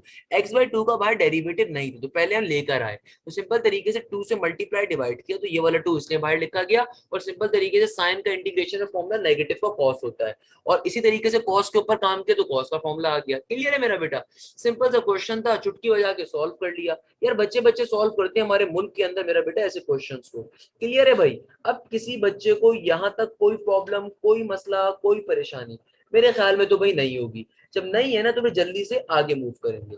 अब देखो, हमारे पास नेक्स्ट क्वेश्चन जो आ रहा है, ये क्वेश्चन ये डायरेक्टली हमारे पास लिमिट्स का फॉर्मूला होता है। क्या कह रहा है, limit x approaches to zero a की पावर एक्स माइनस का 1 डिवाइडेड बाई एक्स। तो मेरा बेटा इस फॉर्मूले का, ये लिमिट का डायरेक्टली फॉर्मूला है, मैंने अगेन लिमिट्स के टॉपिक में पढ़ाया हुआ। अभी डायरेक्टली बराबर होता है किसके, एल एन ए के। कभी भी आपकी लिमिट अप्रोच कर रही हो जीरो के ऊपर, ए की पावर एक्स माइनस का 1 डिवाइडेड बाई एक्स हमेशा बराबर होगा किसके, एल एन ए के बराबर होता है। क्लियर है। अच्छा, अगला क्वेश्चन मैं ऑलरेडी करवा चुका हूँ, उसने दोबारा लिखा हुआ है कि अगर तुम्हारे पास वही बात आ गई ना, ये वाला पेज तो मैंने करवा दिया था, फिर से क्यों आ गया भाई, खैर हो गई। यानी कि इस क्वेश्चन में जो लास्ट पेज का क्वेश्चन था, उसमें बेसिकली वो क्या कह रहा था कि भाई वो एसेंट्रिसिटी बताने को, वो वाली बात हम पढ़ चुके थे। अच्छा, इस क्वेश्चन को आई एम सो सॉरी मैंने मिस कर दिया। क्या कह रहे हैं बेटा, देखिएगा इस क्वेश्चन को आपने सॉल्व कैसे करना है। ये बड़ा इंपॉर्टेंट क्वेश्चन है कि 2 sin 70 और sin 50 की वैल्यू कैसे सॉल्व की जाए। क्या क्वेश्चन आ रहा है, 2 sin 70 एंड sin 50 की वैल्यू को सॉल्व करने के लिए। देखो मेरा बेटा, इस क्वेश्चन को सॉल्व करना बहुत इजी है अगर आप अपनी बेसिक नर्व्स के ऊपर काबू रखो। ये बात एग्जामिनर को भी मालूम है कि कैलकुलेटर अलाउ नहीं है, तो आप इसकी वैल्यू अप्रोक्सीमेशन में ही फाइंड कर सकते हो। इट्स क्वाइट ऑब्वियस है, इसमें परेशान होने की जरूरत नहीं है। आपके पास चारों ऑप्शंस जो गिवन होंगे अप्रोक्सीमेशन के ऊपर ही गिवन होंगे। एग्जामिनर भी बावला नहीं है, उसे मालूम है कैलकुलेटर अलाउ नहीं है। तो यार देखो, मैंने आपको एक ट्रिगोनोमेट्रिक टेबल की शॉर्ट ट्रिक सिखाई थी। आप वो शॉर्ट ट्रिक किसी बच्चे ने अगर नहीं देखी भी, तो मेरा बेटा क्विक मैथ्स की प्लेलिस्ट में जाइएगा, वहां पे मैंने ट्रिगोनोमेट्री की तमाम वैल्यूज आसान तरीके से बिठाने के लिए टेबल सिखाया हुआ है। बहुत छोटा सा टेबल है, उसको जाके समझ लीजिएगा। बहरहाल मैं यहाँ पे साइन की वैल्यू लिख भी देता हूँ कि लेट सपोज मेरा बेटा साइन की वैल्यूज मैंने आपको 5 प्रिंसिपल एंगल्स के लिए बताई थी, 0 डिग्री, 30 डिग्री, 45 डिग्री, 60 एंड 90 के लिए। 0 डिग्री की वैल्यू क्या होती है, साइन 0, साइन 30 की वैल्यू होती है हाफ, यानी कि 0.5 के बराबर। साइन 45 की वैल्यू होती है आपके पास √2/2, या फिर हमारे पास सिंपल तरीके से किसके बराबर होती है मेरा बेटा, 1/√2 के, इसका मतलब 0.7। साइन 60 बराबर होता है समथिंग अराउंड 0.87 या 86 के बराबर होता है, सही है ना भाई। और साइन 90 बराबर होते हैं हमारे पास किसके, 1 के। तो ये वैल्यूज आपको बेसिकली मेरा बच्चा याद होनी चाहिए, ये वैल्यूज आपको हर सूरत याद होनी चाहिए। जब कैलकुलेटर अलाउ नहीं है तो ये एटलीस्ट ये छोटा सा काम तो आपको लाजमी मालूम होना चाहिए, सही है ना भाई, ये वैल्यूज आपको लाजमी मालूम होनी चाहिए। अब गौर से देखिएगा कॉन्सेप्ट क्या है इस क्वेश्चन का। अब जो मैं कॉन्सेप्ट देने वाला हूँ सबसे इंपॉर्टेंट है। अब देखो एग्जामिनर क्या कह रहा है, एग्जामिनर तुमसे कह रहा है कि भाई बताओ 2 साइन 70 इंटू साइन 50। देखो सबसे पहले साइन 70 की वैल्यू निकालनी है। मेरा बेटा गौर से सोचो, साइन 70 किसके ऊपर लाई कर रहा होगा। साइन 70 का जो नंबर है, इट्स क्वाइट ऑब्वियस कि यार वो लाई कर रहा होगा साइन 60 और 90 के दरमियान। किसके दरमियान लाई कर रहा होगा, 60 और 90 के दरमियान लाई कर रहा होगा। यानी कि साइन 70 की जो भी वैल्यू आएगी, अब आपके पास कैलकुलेटर तो मौजूद नहीं है ना बेटा, आप आइंस्टाइन को हला दो, क्या फौरन से वैल्यू बता दो, तो आपको थोड़ा सोचना पड़ेगा कि यार साइन 60 और साइन 90 के दरमियान क्या लाई करेगा साइन 70। अब देखो 60 और 90 के दरमियान टोटल कितने नंबर, कितने एंगल्स हैं, 30 एंगल्स है ना, यानी कि हाफ उन एंगल से किस पे आता है, 15 पे आएगा हाफ। तो साइन 70 तो हाफ से भी कम है, यानी कि साइन 70 तो किसका है, हाफ से भी कम है। यानी कि आपका आंसर, आपको मालूम है कि भाई साइन 60 के ऊपर 0.86 मिल रहा है और साइन 90 पे क्या मिल रहा है, 1 मिल रहा है, यानी कि आपका आंसर इनके दरमियान लाई कर रहा है। एग्जामिनर को मालूम है कैलकुलेटर अलाउ नहीं है, तो इतना मुश्किल वो ऐसा नहीं है कि आंसर्स बिल्कुल चिपके चिपके देगा एक दूसरे के बहुत करीब तरीब, आंसर्स में आपको थोड़ा रिलीफ मिल रहा होगा। तो देखो साइन 70 की वैल्यू साइन 60 के करीब होगी ज्यादा, इट्स क्वाइट ऑब्वियस। अब देखो साइन 60 पे 0.86 मिल रहा है, तो वी कैन एज्यूम यार साइन 70 समथिंग अराउंड 0.9 या 0.91 या 0.92 के करीब तरीन होगा। लेट अस एज्यूम कि आपने 0.9 भी ले लिया, आप इसको 0.9 भी ले लो, क्योंकि इतना डिफरेंस होगा नहीं, सही है ना। इसी तरीके से फिर साइन 50 आ गया। अब देखो साइन 50 जो होगा जाहिर सी बात है वो आपके पास साइन 45 और साइन 60 के दरमियान का एंगल होगा। यानी कि साइन 50 की अगर मुझे वैल्यू निकालनी है, तो देखो मुझे कैलकुलेटर तो अलाउ नहीं है मुझे, बट इतना बात तो मालूम है नहीं, तो बेसिक में वैसा कि यार साइन 50 जो होगा जाहिर सी बात है साइन 50 और साइन 60 के दरमियान है। अब 45 से लेके 60 के दरमियान कितने नंबर्स एग्जिस्ट कर रहे हैं, अगर मैं आपसे पूछूं, आप बोलेंगे 15 एग्जिस्ट कर रहे हैं फॉर एग्जांपल, तो 15 का हाफ क्या होता है 7.5। तो साइन 50 ज्यादा करीब किसके है, ये करीब है 45 डिग्री के, और 45 की वैल्यू क्या होती है, sine 45 is something around 0.7। Sine 45 किसके बराबर होते हैं मेरा बेटा, 0.7 के। तो आपका जो आंसर होगा साइन 45 का वो 0.7 है। तो साइन 50 का लगभग आप आंसर अपनी तरफ से एज्यूम कर सकते हो कि यार देखो साइन 7, आपको साइन 50 का आंसर क्या मिल रहा होगा, it will be something around 0.7576, 0.75 या फिर 76 के बराबर होगा। किसका आंसर, साइन 50 का। तो ये आपकी बेसिक मैथ्स के ऊपर आप किसी भी चीज को अप्रोक्सीमेट करके लेके चल रहे हो। अब आप फाइनली क्या करोगे, इन तीनों को आपस में मल्टीप्लाई कर दो, आपका फाइनल आंसर आ जाएगा। अगेन मैं एक बार रिपीट कर देता हूँ, आपको जो चारों ऑप्शंस गिवन होंगे यहाँ पे वो दूर दूर गिवन होंगे। दूर दूर का मतलब ये कि मेरा बच्चा आप इजीली अपने आंसर को फाइंड आउट कर सकते हो, सही है ना भाई। अब देखो इनको सिंप्लीफाई कैसे करेंगे, सिंपल तरीके से 0.90 को 0.75 से मल्टीप्लाई कर दो।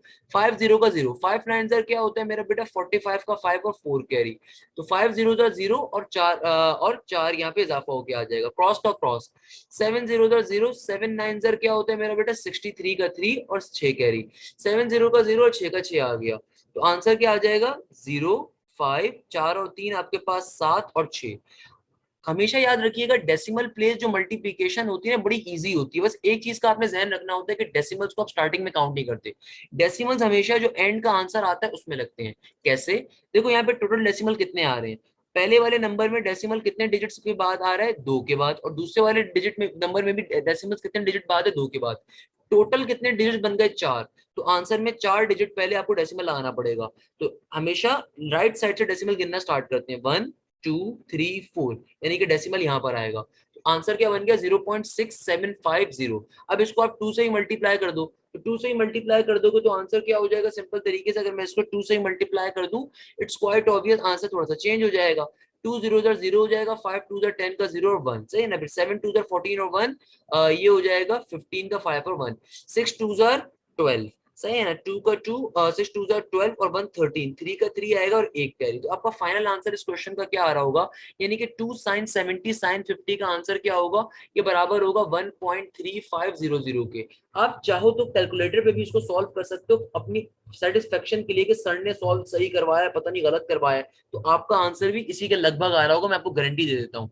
ऑल्दो कैलकुलेटर आपको अलाउ नहीं है, आपके पास नहीं होना चाहिए, बट अगर आपको ये सारी बात मेरी समझ में आई, मैंने बहुत आहिस्ता आहिस्ता इसलिए क्लियर करने की कोशिश करी कि तमाम बच्चों को मेरी बात क्लियर हो जाए। क्लियर है भाई? तो आपका आंसर भी इसके लगभग ही आ रहा होगा, 1.43, 1.35, 1.38, 1.39, सही है ना भाई? इस तरीके से आपको क्वेश्चन सॉल्व हो जाएगा। तो चारों ऑप्शंस के अंदर आपको मार्जिन गिवन होगा, क्योंकि एग्जामिनर को मालूम है भाई कैलकुलेटर अलाउ नहीं है, तो ऐसा नहीं है कि भाई उसने एक आंसर दिया है 1.35, एक दे देगा 1.37, एक दे देगा 1.33, एक दे देगा 1.3558, ऐसा नहीं होता। जब कैलकुलेटर अलाउ नहीं होता तो एग्जामिनर आपको जो ऑप्शंस देगा वो एक देगा 1.5, एक देगा 1.6, एक देगा 1.7, तो जो सबसे क्लोज मार्जिन वाला होगा वो आपका आंसर होगा। क्लियर है मेरा बेटा? इस तरीके से ऐसे क्वेश्चंस को सॉल्व करते हैं, ये चूंकि इंपॉर्टेंट कॉन्सेप्ट है इसलिए मैंने बता दिया। अच्छा भाई, जो नेक्स्ट क्वेश्चन आ रही है, माशाल्लाह से जिन साहब ने मुझे क्वेश्चन पेपर सेंड किया तो उन्होंने खुद ही लिख के दे दिया। कहता है कि भाई क्वेश्चन ये कह रहा है, अच्छा ये क्वेश्चन डिफरेंट है। कहता है कि यार तुम्हारे पास अगर कभी भी एलिप्स आ रहा है, क्या कहता है, अगर कभी भी तुम्हारे पास क्या आ रहा है मेरा बेटा, एलिप्स आ रहा है, तो बताओ इन चारों में से, कहता है कि अगर तुम्हारे पास कभी भी क्या आ रहा है, एलिप्स आ रहा है, तो बताओ इन चारों में से कौन सी वाली कंडीशन करेक्ट है। कहता है कि भाई तुम्हारे पास अगर क्या है, एलिप्स है, ऊपर उसने एलिप्स की इक्वेशन गिवन है, अगर कभी भी तुम्हारे पास एलिप्स फॉर्म हो रहा हो, तो बताओ इन चारों में से कौन सा रिलेशन इलिप्स के ऊपर क्या होता है, सेटिस्फाई होता है। अब बच्चा हमारा मासूम सा परेशान हो जाता है, सर इलिप्स में क्या करेंगे?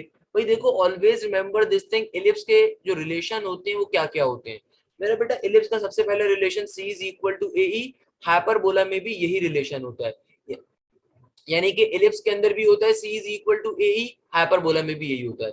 इसी तरीके से इलिप्स के अंदर हमारे पास होता है a square is equal to b square plus का सी स्क्वायर, वाइल हाइपरबोला में क्या होता है, हाइपरबोला में होता है c square is equal to a square plus b square. Ellipse के अंदर हमारे पास होता है b square is equal to a square into one minus का ई स्क्वायर, जबकि हाइपरबोला में क्या होता है, b square is equal to a square e square minus का वन। सही है ना मेरा बच्चा? तो आपसे इस क्वेश्चन में बेसिकली पूछ रहा था कि अगर आपके पास एलिप्स आ रहा है तो बताओ कौन सा रिलेशन सही है। तो मेरा बेटा कौन सा रिलेशन सही होगा, ये वाला रिलेशन सही होगा एलिप्स के केस के अंदर। बहरहाल मैंने आपको साथ साथ दूसरे एमसीक्यूज भी बता दिए जो बड़े इंपॉर्टेंट है, अक्सर पेशतर कंफ्यूज करने के लिए बहुत सारी यूनिवर्सिटी से पूछे जाते हैं। हमेशा याद रखिएगा एलिप्स के तीन रिलेशन ये होते हैं, हाइपरबोला के तीन रिलेशन ये होते हैं। यानी कि भाई हाइपरबोला के तीन रिलेशन कौन कौन से, c is equal to A e, c square is equal to a square plus b square, और b square is equal to a square e square minus का वन। एलिप्स में कौन कौन से होते हैं, c is equal to a a square is equal to b square plus c square, b square is equal to a square one minus का e square. Clear है मेरा बच्चा? देखो भाई नेक्स्ट एमसीक्यूज क्या कह रहा है, कहते हैं कि भाई अगर तुम्हारे पास एक इक्वेशन आ रही है x square plus two x plus का फोर, देन बताओ इसके मैक्सिमम कितने रूट्स होंगे। No problem. देखो इक्वेशन क्या आ रही है, एक्स स्क्वायर प्लस का टू एक्स प्लस का फोर। मेरा बेटा कभी भी आपके पास कोई भी इक्वेशन गिवन हो, एक इक्वेशन के रूट्स क्या होते हैं, रूट्स का मतलब आंसर्स। हमेशा याद रखिएगा एक इक्वेशन के जितने भी रूट्स होंगे उतनी उसकी डिग्री होती है। डिग्री या रूट्स एक ही चीज होती हैं। डिग्री का मतलब क्या होता है, किसी भी इक्वेशन में आने वाले वेरिएबल की हाईएस्ट पावर। यानी कि किसी भी इक्वेशन की अगर आपको डिग्री फाइंड करनी है तो आप कैसे फाइंड करते हो कि उस इक्वेशन के अंदर जो भी उस इक्वेशन के वेरिएबल की हाईएस्ट पावर होगी वो आपका आंसर होगा। फॉर एग्जाम्पल इस इक्वेशन में हाईएस्ट पावर वेरिएबल की क्या है, स्क्वायर है, क्योंकि इक्वेशन क्वाड्रेटिक आ रही है। तो इस इक्वेशन की डिग्री भी कितनी है, टू, और रूट्स भी कितने होंगे, टू होंगे। तो इस क्वेश्चन का आंसर क्या होगा, मैक्सिमम टू, यानी कि टू ऑप्शन आंसर होगा। अब जो भी ऑप्शन जिसमें टू लिखा हुआ होगा आपका आंसर होगा। मगर देखो यहाँ पे ऑप्शन ए में लिखा हुआ है टू आयोटा, इसको भी चेक कर लीजिए, क्या आयोटा के अंदर तो रूट्स नहीं होंगे। अब वो कैसे चेक करोगे भाई, वो आपको एक्स की वैल्यू फाइंड करनी पड़ेगी। अगर मैं इस इक्वेशन का क्या करूं, सिंपल तरीके से इसको, अगर मैं इसका मिडिल टर्म ब्रेक करने पे जाता हूँ, चेक कर लेते हैं मिडिल टर्म ब्रेक हो रहा है, नहीं तो फिर आप या तो आप वो कर लो, डायरेक्टली क्वाड्रेटिक फॉर्मूला अप्लाई कर दो। क्वाड्रेटिक फॉर्मूला क्या कहता है भाई, ए की वैल्यू क्या है, देखो वन है, बी की वैल्यू आ रही है टू, सी की वैल्यू फोर आ रही है। कर देंगे बेटा, क्वाड्रेटिक फॉर्मूला क्या होता है, x is equal to minus का बी अंडर रूट के अंदर बी का स्क्वायर माइनस का four a c divided by two ए। तो मेरा बेटा क्या बन जाएगा, ये बन जाएगा माइनस का बी, बी की वैल्यू क्या है टू, प्लस माइनस का सिंबल, रूट में क्या आ जाएगा, बी का स्क्वायर, टू का स्क्वायर इज फोर, माइनस का फोर ए की वैल्यू वन है, सी की वैल्यू क्या आ रही है, फोर आ रही है। सही है ना भाई, सी की वैल्यू क्या आ रही है, फोर के बराबर आ रही है। तो मेरा बच्चा सी की जगह पे आ जाएगा फोर डिवाइडेड बाय टू ए की वैल्यू क्या है भाई, वन के बराबर है, तो क्या हो जाएगा, ये हो जाएगा x is equal to minus का टू प्लस माइनस 2 का स्क्वायर 4 माइनस का 4 4 जार 16 डिवाइडेड बाय 2। 4 में से 16 निकाल दो, ऑब्वियसली नेगेटिव का 12 आएगा। तो बिल्कुल सही बात है, आपको जो रूट्स आएंगे वो आयोटा के अंदर आएंगे। बिल्कुल सही है, कह सकते हो ये आपका ऑप्शन हो सकता है कि आपके रूट्स जो आ रहे हैं वो 2 रूट्स हैं या 2 आयोटा रूट्स हैं। अब देखो कॉन्सेप्ट ये, रूट किस चीज को कहते हैं, रूट आंसर्स को कहते हैं। अगर तो आपके पास यहाँ पे कोई ऑप्शन सिंपल 2 का भी आ रहा है ना, तो अगर तो एग्जामिनर आपसे सिर्फ रूट्स पूछना चाह रहा है कि रूट्स बताओ, तो उस सूरत में आंसर आपका सिंपल 2 होगा, क्योंकि रूट्स के मायने ये होते हैं कितने नंबर ऑफ आंसर्स आएंगे। हाँ, अगर क्वेश्चन ये पूछे कि टाइप्स ऑफ रूट किस तरह होंगे, तो फिर मैं कह सकता हूँ कि प्लस माइनस 2 आयोटा होगा। यहाँ पे plus minus 2 iota will not be a correct answer, क्योंकि मेरा बेटा रूट्स के मायने क्या होते हैं, रूट्स कहते हैं आंसर्स को।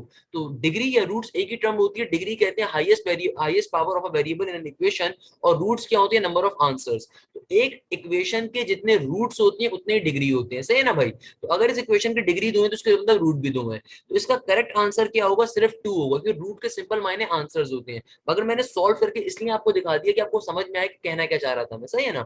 अब देखो नेक्स्ट एमसीक्यूज कह रहे हैं डेरिवेटिव के ऊपर आ रहा है, कहते हैं कि भाई इस टर्म का डेरिवेटिव लेके दिखाओ। मेरा बेटा सिंपल तरीके से आपके पास डेरिवेटिव के अंदर ये आपके नेचुरल एक्सपोनेंट का कॉन्सेप्ट आ रहा है। नेचुरल एक्सपोनेंट का फॉर्मूला क्या होता है कि एक दफा आप अपने क्वेश्चन को एज इट इज लिखते हो, जो भी आपका क्वेश्चन आ रहा है उसको एक दफा क्या करते हो, एज इट इज लिखते हो, फिर पावर में आने वाले फंक्शन का डेरिवेटिव लेते हो। तो मेरा बेटा 3x स्क्वायर का डेरिवेटिव क्या हो जाएगा, ये हो जाएगा 6x, और फिर 2x का डेरिवेटिव क्या हो जाएगा, ये हो जाएगा 2। सिंपल तरीके से क्वेश्चन क्या हो जाएगा, सॉल्व हो जाएगा। आपका नेचुरल एक्सपोनेंट का डेरिवेटिव में क्या फॉर्मूला होता है कि अपने क्वेश्चन को एज इट इज एक बार लिखो, फिर पावर में आने वाले फंक्शन का डेरिवेटिव लो, और सिंपल तरीके से आपका क्या आ जाएगा, आंसर आ जाएगा। क्लियर है मेरा बेटा, नेचुरल एक्सपोनेंट का बड़ा सिंपल सा कॉन्सेप्ट होता है। अगला क्वेश्चन कह रहा है find the angle between the two lines. आपको दो लाइंस गिवन है, आपसे कहा जाता है इनके दरमियान का एंगल निकालो। एंगल निकालने के कई तरीके हैं यार, कई तरीके, मतलब बिलियंस एंड बिलियंस फॉर्मूलाज हैं। फॉर एग्जाम्पल आप कोई भी फॉर्मूला बेसिक यूज कर सकते हो दो लाइंस के दरमियान एंगल निकालने का। आप इस फॉर्मूले को यूज कर लो, tangent theta is equal to m2 minus m1 divided by 1 plus m1 m2। ये बड़ा बेसिक सा कॉन्सेप्ट हो जाएगा। आपसे कह रहे हैं दोनों के दरमियान एंगल निकालो, तो भाई सिंपल तरीके से पहले फर्स्ट लाइन का स्लोप निकाल लो, फिर सेकंड लाइन का स्लोप निकाल लो। अब देखो फर्स्ट लाइन तुम्हारे पास क्या आ रही है, फर्स्ट लाइन की इक्वेशन आ रही है y is equal to 5 plus x. अगर मैं इसको एक ही तरीके पे लिखूं तो क्या बन जाएगा, x minus y equal to 5, पहली लाइन की इक्वेशन आ रही है। तो इसका स्लोप क्या होगा मेरा बेटा, स्लोप लीनियर इक्वेशन कैसे निकालते हैं, माइनस का a डिवाइडेड बाय b। तो माइनस के a का मतलब क्या है, 1, नेगेटिव का 1, क्योंकि नेगेटिव साइन फॉर्मूले का होता है। a की वैल्यू 1 हो गई, और b की वैल्यू क्या होगी, नेगेटिव का 1, नेगेटिव का 1 आ रहा है b का कोफिशिएंट। तो लाइन 1 का स्लोप तो आपके पास 1 आ जाएगा। और लाइन b का स्लोप कैसे निकालोगे, तमाम वैल्यूज को एक साइड पे कर भी दें, तो ये हो जाएगा m2 का स्लोप आ जाएगा अगेन माइनस का a divided bye b। a की वैल्यू क्या आ रही है, a यानी कि x का कोफिशिएंट 8 डिवाइडेड बाय b की वैल्यू आ रही है 4। तो 4 1 4 2 8, तो m2 का स्लोप आ रहा है माइनस का 2। सिंपल तरीके से फॉर्मूले में डाल दो तो मेरा बेटा क्या बन जाएगा, -2, और स्लोप 1 की वैल्यू क्या है, 1 के बराबर है, divided by 1 plus m1 m2, तो -2 इंटू 1 हो जाएगा। तो -2 -1 क्या होता है मेरा बेटा, ये बराबर होता है हमारे पास -3 के। तो एक में से अगर मैंने 2 निकाल दिया तो ये किसके बराबर आ जाएगा, ये बराबर आ जाएगा -1 के। नेगेटिव से नेगेटिव कैंसिल आउट हो गया, तो टेंजेंट थीटा की वैल्यू क्या आ जाएगी तुम्हारे पास, सिंपली 3 के बराबर। टेंजेंट थीटा की वैल्यू किसके बराबर आ जाएगी, 3 के बराबर। तो यहाँ पे तुम्हारे पास जो सिंपल तरीके से एंगल आएगा थीटा का, वो किसके बराबर आ रहा होगा, टेंजेंट इनवर्स 3 के ऊपर। जो यहाँ पे आंसर आएगा थीटा का, ये क्या आ जाएगा, टेंजेंट इनवर्स 3। अब देखो जाहिर सी बात है, एग्जामिनर को मालूम है कि कैलकुलेटर अलाउ नहीं है, तो आपको जो आंसर्स गिवन होंगे थीटा के वो इसी फॉर्म में गिवन होंगे। तो आपका आंसर क्या होगा, टेंजेंट इनवर्स 3 के बराबर। और लेट सपोज आपसे एग्जामिनर कहता है कि नहीं भाई इसका प्रॉपर आंसर बताओ, तो प्रॉपर आंसर फिर आप अप्रोक्सीमेशन के ऊपर ही फाइंड कर सकते हो। अगेन मैंने आपको इनवर्स का टेबल भी सिखाया हुआ है, जो ओरिजिनल ट्रिगोनोमेट्रिक टेबल है उसमें मैंने इनवर्स वाली बात भी सिखाई हुई है। तो अगेन नॉर्मली यार इस लेवल पे, फास्ट लेवल पे पूछा नहीं जाएगा आपसे क्वेश्चन, उसके पीछे रीजन ये कि एग्जामिनर को पता है कैलकुलेटर अलाउ नहीं है, बच्चा डिफिकल्टी में चला जाएगा क्वेश्चन को सॉल्व करने के ऊपर। बट अगर आपसे कहा जाता है तो फिर आपको अप्रोक्सीमेशन में सॉल्व करना पड़ेगा, अदरवाइज यही आपका आंसर होगा। अच्छा भाई नेक्स्ट क्वेश्चन देखते हैं। नेक्स्ट क्वेश्चन क्या कह रहा है, आई क्रॉस प्रोडक्ट जे क्रॉस प्रोडक्ट के। ऑलवेज रिमेंबर दिस थिंग मेरा बेटा, जो क्रॉस प्रोडक्ट का कॉन्सेप्ट होता है ये हमेशा इस पैटर्न को फॉलो करता है। आई इंटू जे का क्रॉस प्रोडक्ट का आंसर क्या होगा, के जे डॉट के का होता है आई, इस पैटर्न के ऊपर। अगर आपसे कहा जा रहा है कि जे क्रॉस प्रोडक्ट के की वैल्यू क्या होगी, जाहिर सी बात है प्लस के आई के बराबर होगी, और बाहर पहले से क्या मौजूद था, आई मौजूद था। तो i cross product i, always remember this thing, similar cross product are always equal to 0। ये एमसीक्यूज में लास्ट उसमें भी आपको पढ़ा चुका हूँ। नेक्स्ट कॉन्सेप्ट के ऊपर मूव करते हैं। नेक्स्ट कॉन्सेप्ट हमसे क्या कह रहा है, ये कहता है कि भाई cos 2 थीटा बराबर आ रहा है किसके, मेरा बेटा हमसे हमारे पास आ रहा है इस क्वेश्चन के अंदर हमसे कहा जाता है कि भाई देखो cos 2 theta divided by sin pi by 4 minus के cos पाई बाय 4, इसके ऊपर लिमिट अप्लाई करो अगर तुम्हारा पाई बाय 4 एक्स अचीव कर रहा है पाई बाय 4 के ऊपर। तो मेरा बेटा इस क्वेश्चन को सॉल्व कैसे करोगे खुदारा, पहले तो ये समझ लो मेरा बच्चा, क्वेश्चन सॉल्व करना ऑल्दो बड़ा इजी है मगर हो सकता है कुछ बच्चों के लिए मुश्किल बन जाए। सर क्यों मुश्किल बन जाए, ये तो आसान होना चाहिए। नहीं मेरा बेटा, ये इतना आसान होगा नहीं। उसके पीछे रीजन ये कि मैंने देखो आपसे हमेशा क्या कहा था, कभी भी जो भी लिमिट की वैल्यू अप्रोच कर रही है उसको डायरेक्टली कॉस में हमेशा जो भी आपकी फंक्शन आ रहा है उसमें डाल के चेक करो। जाहिर सी बात है यहाँ पे क्या हो जाएगा, कॉस पाई बाय 2 बन जाएगा, कॉस 90 0, वाइल यहाँ पे भी क्या हो जाएगा, साइन पाई बाय 4 और कॉस पाई बाय 4 भी क्या हो जाएगा, ये 0 के बराबर आ जाएगा। अच्छा, इस क्वेश्चन में एक बच्चे ने गलती करी हुई है, मैं आपको क्वेश्चन दोबारा लिख के बता देता हूँ। ये क्वेश्चन बच्चे ने गलत लिख के सेंड किया हुआ है। ओरिजिनली ये क्वेश्चन पेपर में ऐसे आया होगा कि लिमिट थीटा अप्रोच कर रहा है पाई बाय 4 के ऊपर, और क्वेश्चन आपका आ रहा होगा cos 2 theta divided by sine theta minus का cos थीटा। ओरिजिनली पेपर में ये क्वेश्चन आ रहा होगा, ये नहीं आ रहा होगा, भाई बच्चे ने गलत लिख के सेंड किया हुआ है। जाहिर सी बात है, बच्चे भेजते हैं, बच्चे जब पेपर देकर आते हैं तो ऑब्वियसली थके हुए भी होते हैं, तो ऑब्वियसली कोई ना कोई मिस्टेक कर देते हैं, मसले की बात नहीं है। हमारा काम टीचर है, हम टीचर हो गए, निकाल लेंगे उसको, सॉल्व कर लेंगे। तो भाई सबसे पहला काम आपने क्या करना है, लिमिट को डायरेक्टली वैल्यूज पुट करवानी है। लिमिट से डायरेक्टली वैल्यू पुट करवाने के ऊपर मेरा बेटा हमें साफ पता चल रहा है कि मेरे पास क्या बन जाएगा, 0/0 बन जाएगा। तो फेमस केसेस बन जाएंगे इन्फिनिटी वाले। इसीलिए एल हॉपिटल रूल पे पहले क्वेश्चन सिंप्लीफाई कर लेते हैं। तो एल हॉपिटल रूल पे जब क्वेश्चन को सिंप्लीफाई करेंगे तो क्या बन जाएगा, देखो cos 2 थीटा का अगर मैं डेरिवेटिव लूं तो आंसर क्या आएगा, ये आ जाएगा 2 cos 2 थीटा का डेरिवेटिव। cos 2 थीटा का डेरिवेटिव क्या होगा भाई, cos का डेरिवेटिव में फॉर्मूला क्या होता है, नेगेटिव का sin 2 थीटा आएगा। और फिर जब एंगल का डेरिवेटिव लूंगा तो मेरा बेटा 2 थीटा का डेरिवेटिव क्या हो जाएगा, 2 का 2 आ जाएगा। सही है ना मेरा बच्चा, cos 2 थीटा का डेरिवेटिव क्या होगा, sin 2 थीटा, और फिर एंगल का डेरिवेटिव क्या हो जाएगा 2। अब यहाँ पे नीचे क्या आ रहा है, sin theta minus cos theta, इसका भी डेरिवेटिव लेंगे। तो बेटा sin थीटा का डेरिवेटिव में फॉर्मूला क्या होता है, अब तमाम के तमाम लोग बोलेंगे सर sin का फॉर्मूला होता है cos थीटा, और फिर cos थीटा का डेरिवेटिव में क्या फॉर्मूला होता है, नेगेटिव का sin थीटा, नेगेटिव नेगेटिव क्या हो जाएगा, प्लस का sin थीटा हो जाएगा। अब आप फाइनली इस लिमिट की वैल्यू को अप्रोच करवा सकते हो। तो मेरा बेटा लिमिट की वैल्यू को जब आप अप्रोच करवाओगे, अब देखते हैं क्या बनेगा। तो मेरा बच्चा ये क्या हो जाएगा, ये हो जाएगा हमारे पास सिंपल तरीके से ये हमारे पास क्या हो रहा है, टू इस टू को उठा के पहले लिख देते हैं, तो माइनस का 2 पहले चला गया, और यहाँ पे क्या हो जाएगा sin 2 थीटा। थीटा की वैल्यू क्या है, थीटा की वैल्यू हमारे पास आ रही है पाई बाय 4, तो यहाँ पे पाई बाय 4 आ गया। सही है ना भाई, और नीचे क्या हो जाएगा, cos थीटा की जगह पे अगेन क्या आ जाएगा, पाई बाय 4 प्लस का साइन पाई बाय 4। सही है ना भाई।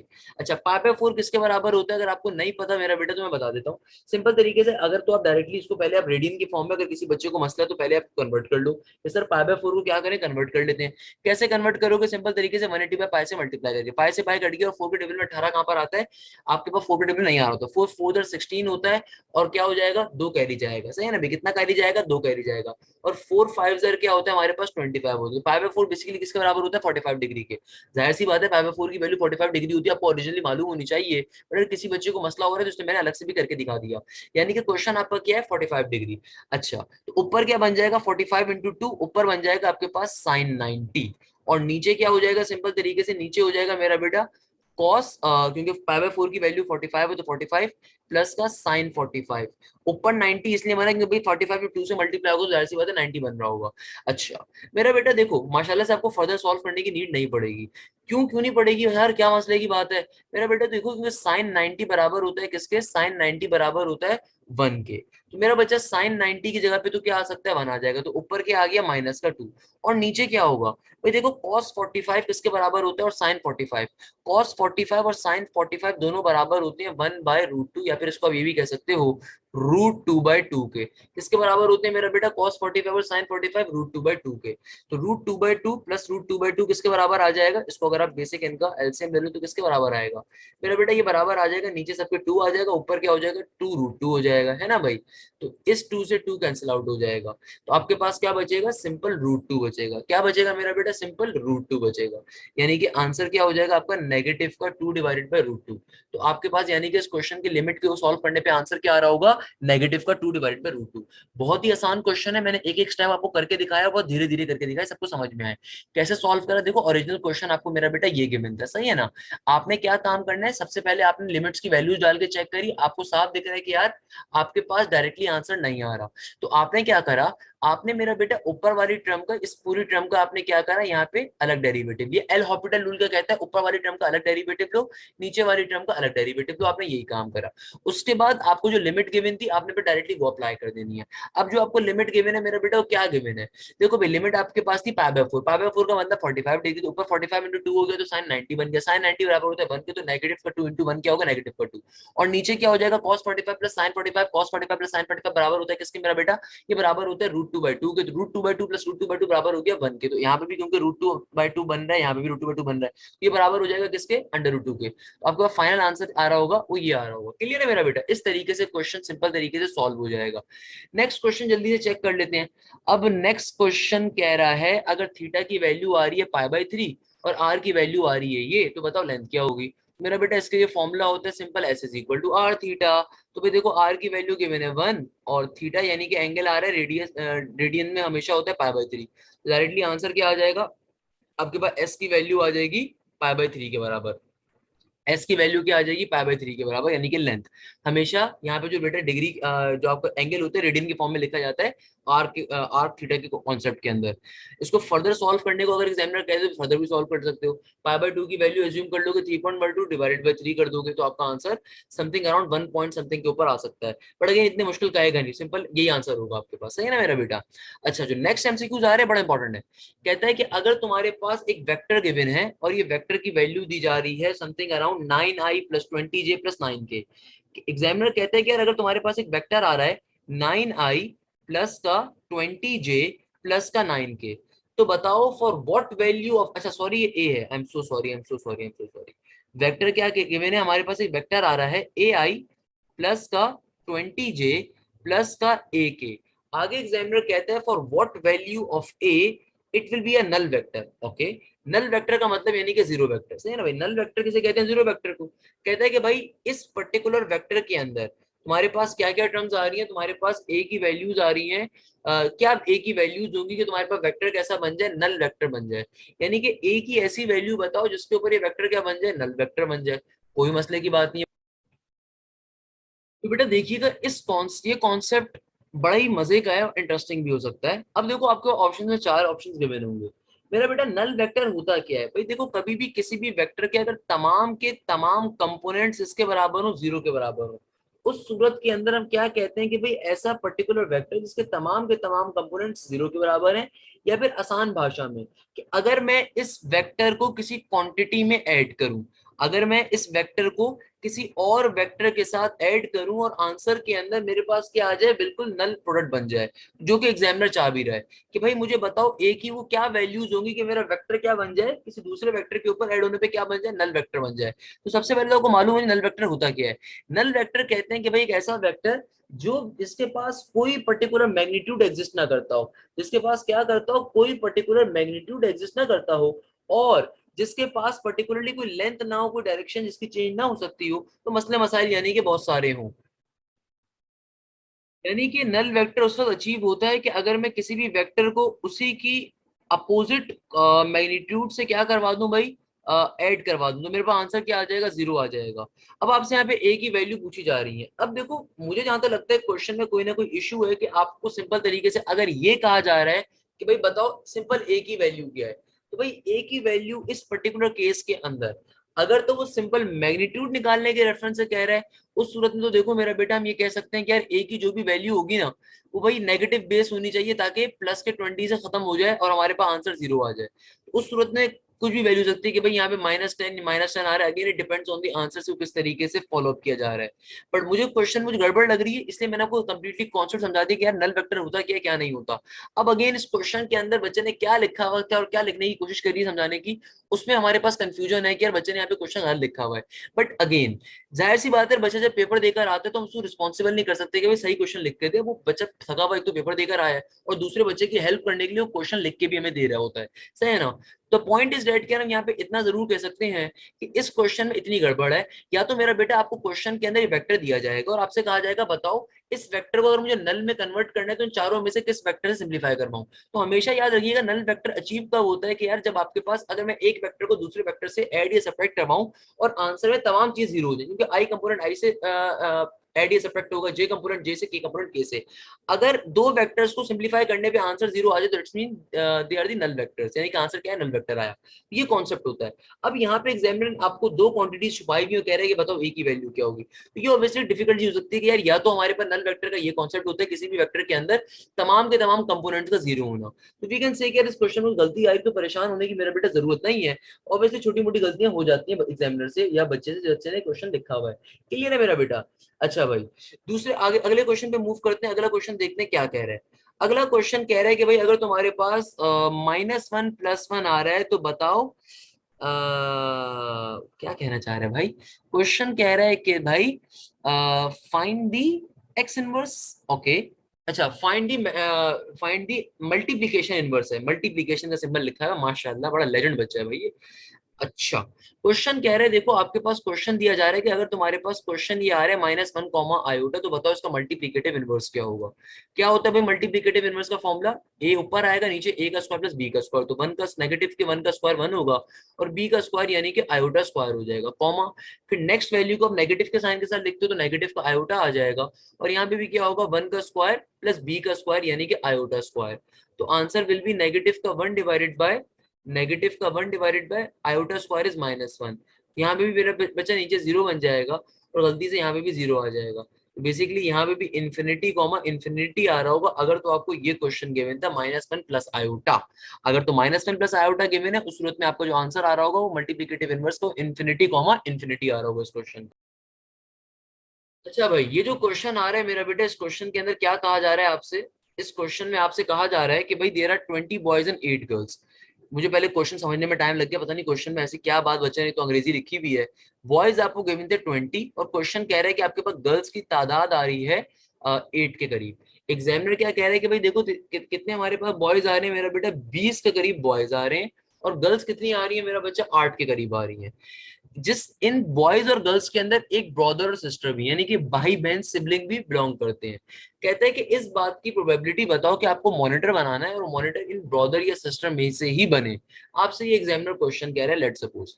अब ऐसे क्वेश्चन को कैसे सॉल्व करोगे। देखो कॉन्सेप्ट बहुत ही आसान है अगर आप थोड़ा सा भेजा यूज करो। मेरा बेटा हमसे क्या कहा जा रहा है कि भाई ये टोटल नंबर ऑफ बॉयज कितने हैं 20, टोटल नंबर ऑफ गर्ल्स कितनी है 8। अगर मैं इनका टोटल ले लूं, सम ले लूं, तो भाई टोटल आवाम कितनी आ गई मेरे पास 28 के बराबर, सही है ना। एग्जामिनर कह रहा है कि भाई इन बॉयज या गर्ल्स के अंदर एक ब्रदर और सिस्टर भी मौजूद है, यानी कि भाई जो मेरी सिलेक्टेड डोमेन आ रही है, सिलेक्टेड डोमेन जो मैं चाहता हूँ कि मॉनिटर कौन बने, भाई ये बॉय या गर्ल में से बने, यानी कि घर की खेती बने। मुझे एक ही मॉनिटर सेलेक्ट करना है, सही है ना। तो भाई मुझे कितनों में सेलेक्ट करना है, इन दो बच्चों में से मुझे एक मॉनिटर सेलेक्ट करना है। इन दो बच्चों में से क्या करना है भैया, मुझे एक मॉनिटर सेलेक्ट करना है। अब टोटल कितने बच्चे हैं 28, तो सिंपल तरीके से आंसर क्या आ जाएगा 2 डिवाइडेड बाय 28, तो ये बन जाएगा 1 डिवाइडेड बाय 14। तो इस तरीके से हमारे इस क्वेश्चन की प्रोबेबिलिटी आ जाएगी। नेक्स्ट क्वेश्चन को जल्दी से देखते हैं, बड़ा इंपॉर्टेंट क्वेश्चन आ रहा है। क्या कह रहा है भैया, ये क्वेश्चन हमसे कहता है कि अगर log 8 डिवाइडेड बाय log 2 बराबर आ रहा है किसके, x के, तो बताओ x की वैल्यू क्या होगी। यानी कि आपको क्वेश्चन क्या दिया जा रहा है, क्वेश्चन आपको दिया जा रहा है log 8 डिवाइडेड बाय log 2 बराबर आ रहा है किसके, x के। मेरा बेटा देखो log 8, क्या मैं log 8 को इस फॉर्म में लिख सकता हूँ log 2 की पावर 3। 8 का मतलब भी क्या होता है भाई, 8 क्यूब होता है किसका, 2 की पावर 3 का, है ना भाई। और नीचे डिवीजन में क्या मौजूद है, मौजूद है log 2 इक्वल टू के बाद x। मेरा बेटा लॉगरिथम की प्रॉपर्टी होती है, कभी भी लॉगरिथम की फंक्शन के ऊपर आपके पावर आ रही होती है, पावर हमेशा पहले लिख दी जाती है। तो क्वेश्चन बेसिकली क्या बन गया मेरे पास, 3 log 2 divided by log 2 equal to के बाद x का x। इस log 2 से log 2 कट जाएगा तो फाइनली आपके पास x की वैल्यू क्या आ जाएगी मेरा बेटा, सिंपली 3 के बराबर आ जाएगी। log 2 से log 2 क्या हो जाएगा, कैंसिल आउट हो जाएगा, तो x की वैल्यू क्या आ जाएगी, सिंपल तरीके से 3 के बराबर आ जाएगी।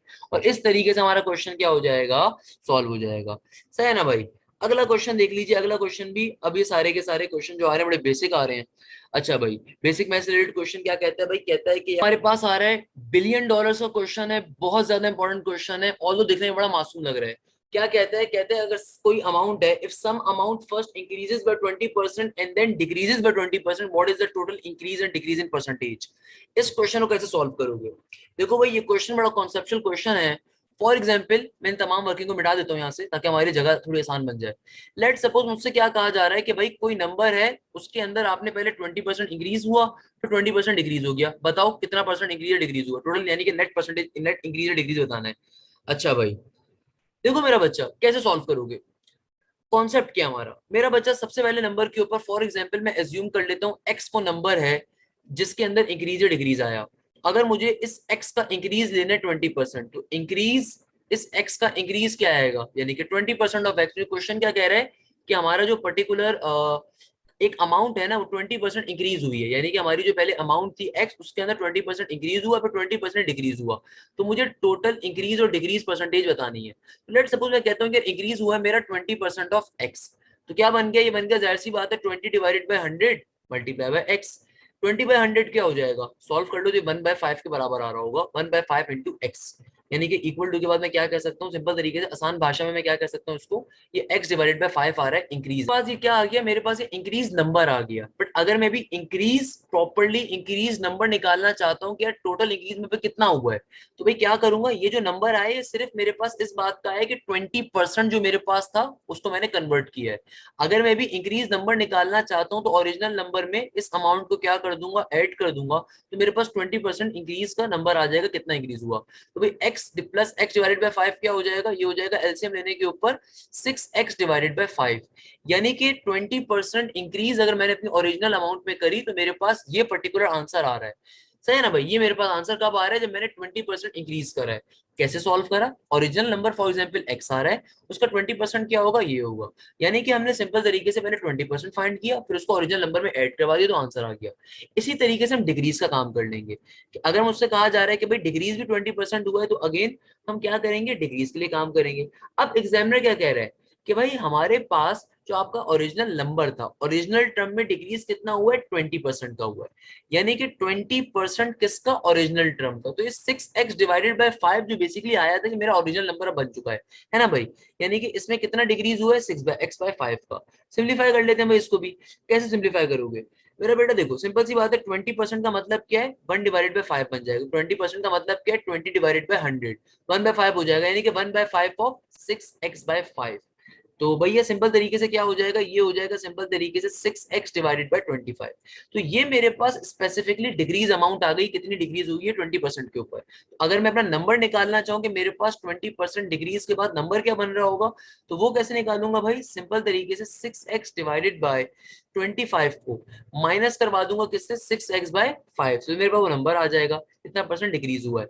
सही है ना भाई, आइए चेक कर लेते हैं, यानी कि 20% डिक्रीज स्पेसिफिकली कितना हुआ है।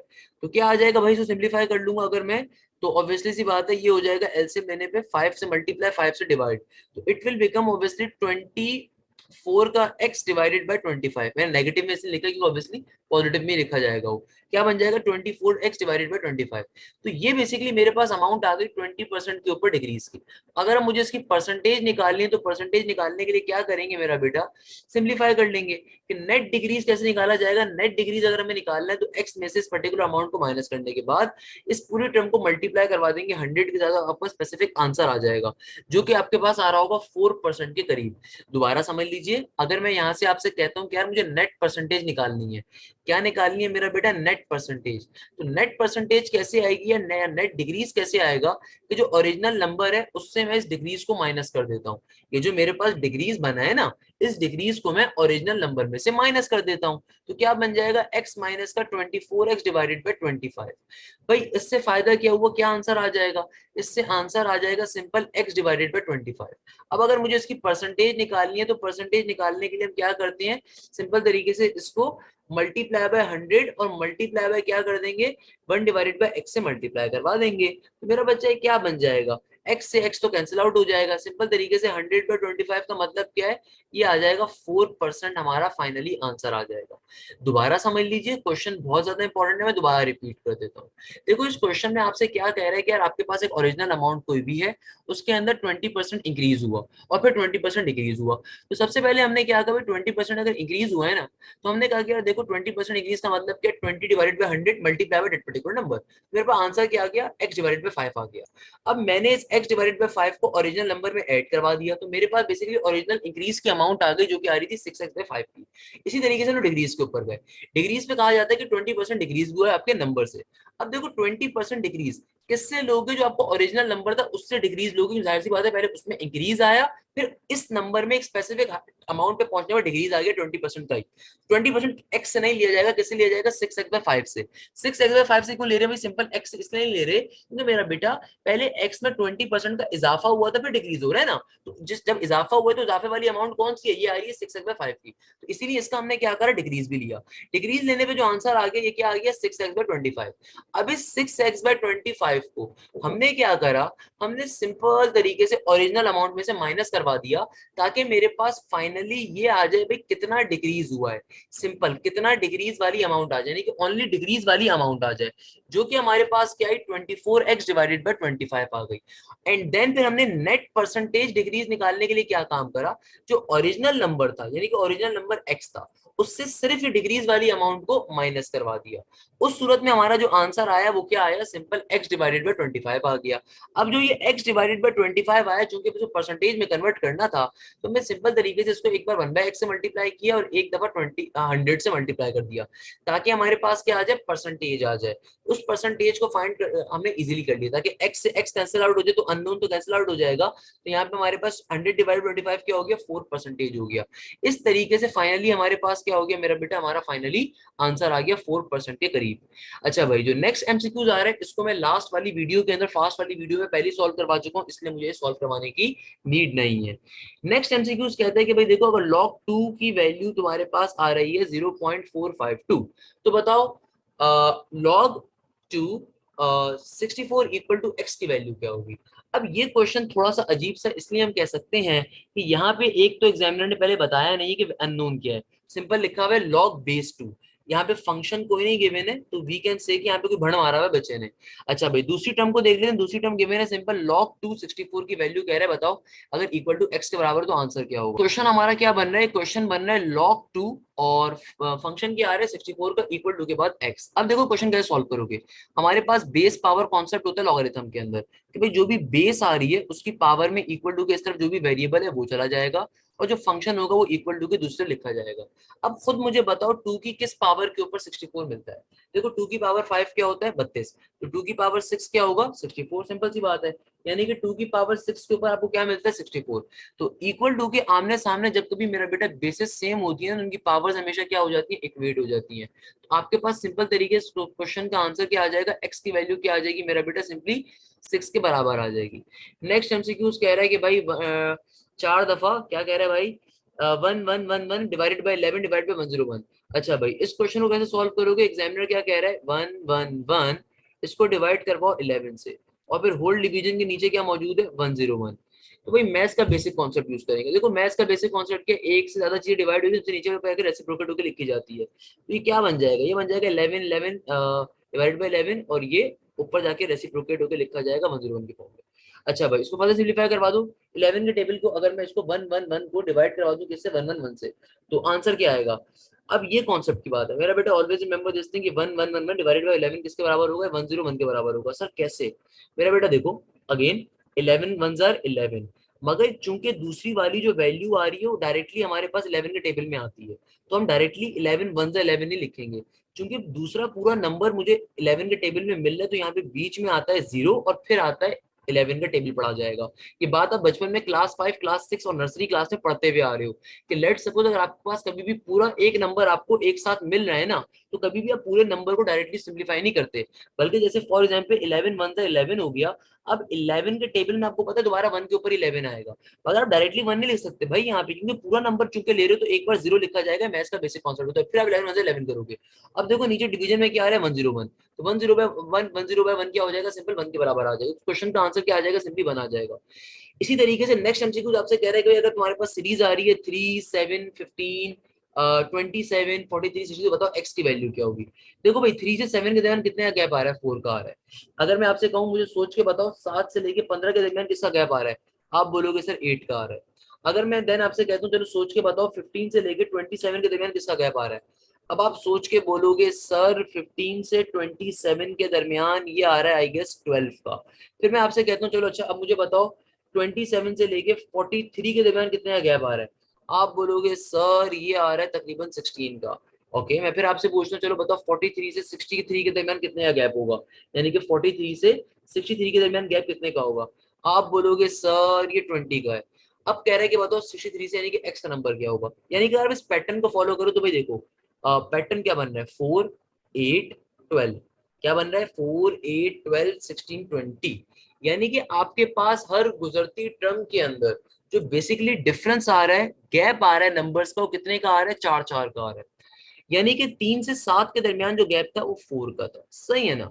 7 से 15 के दरमियान गैप था वो कितने का था, 8 नंबर्स का था।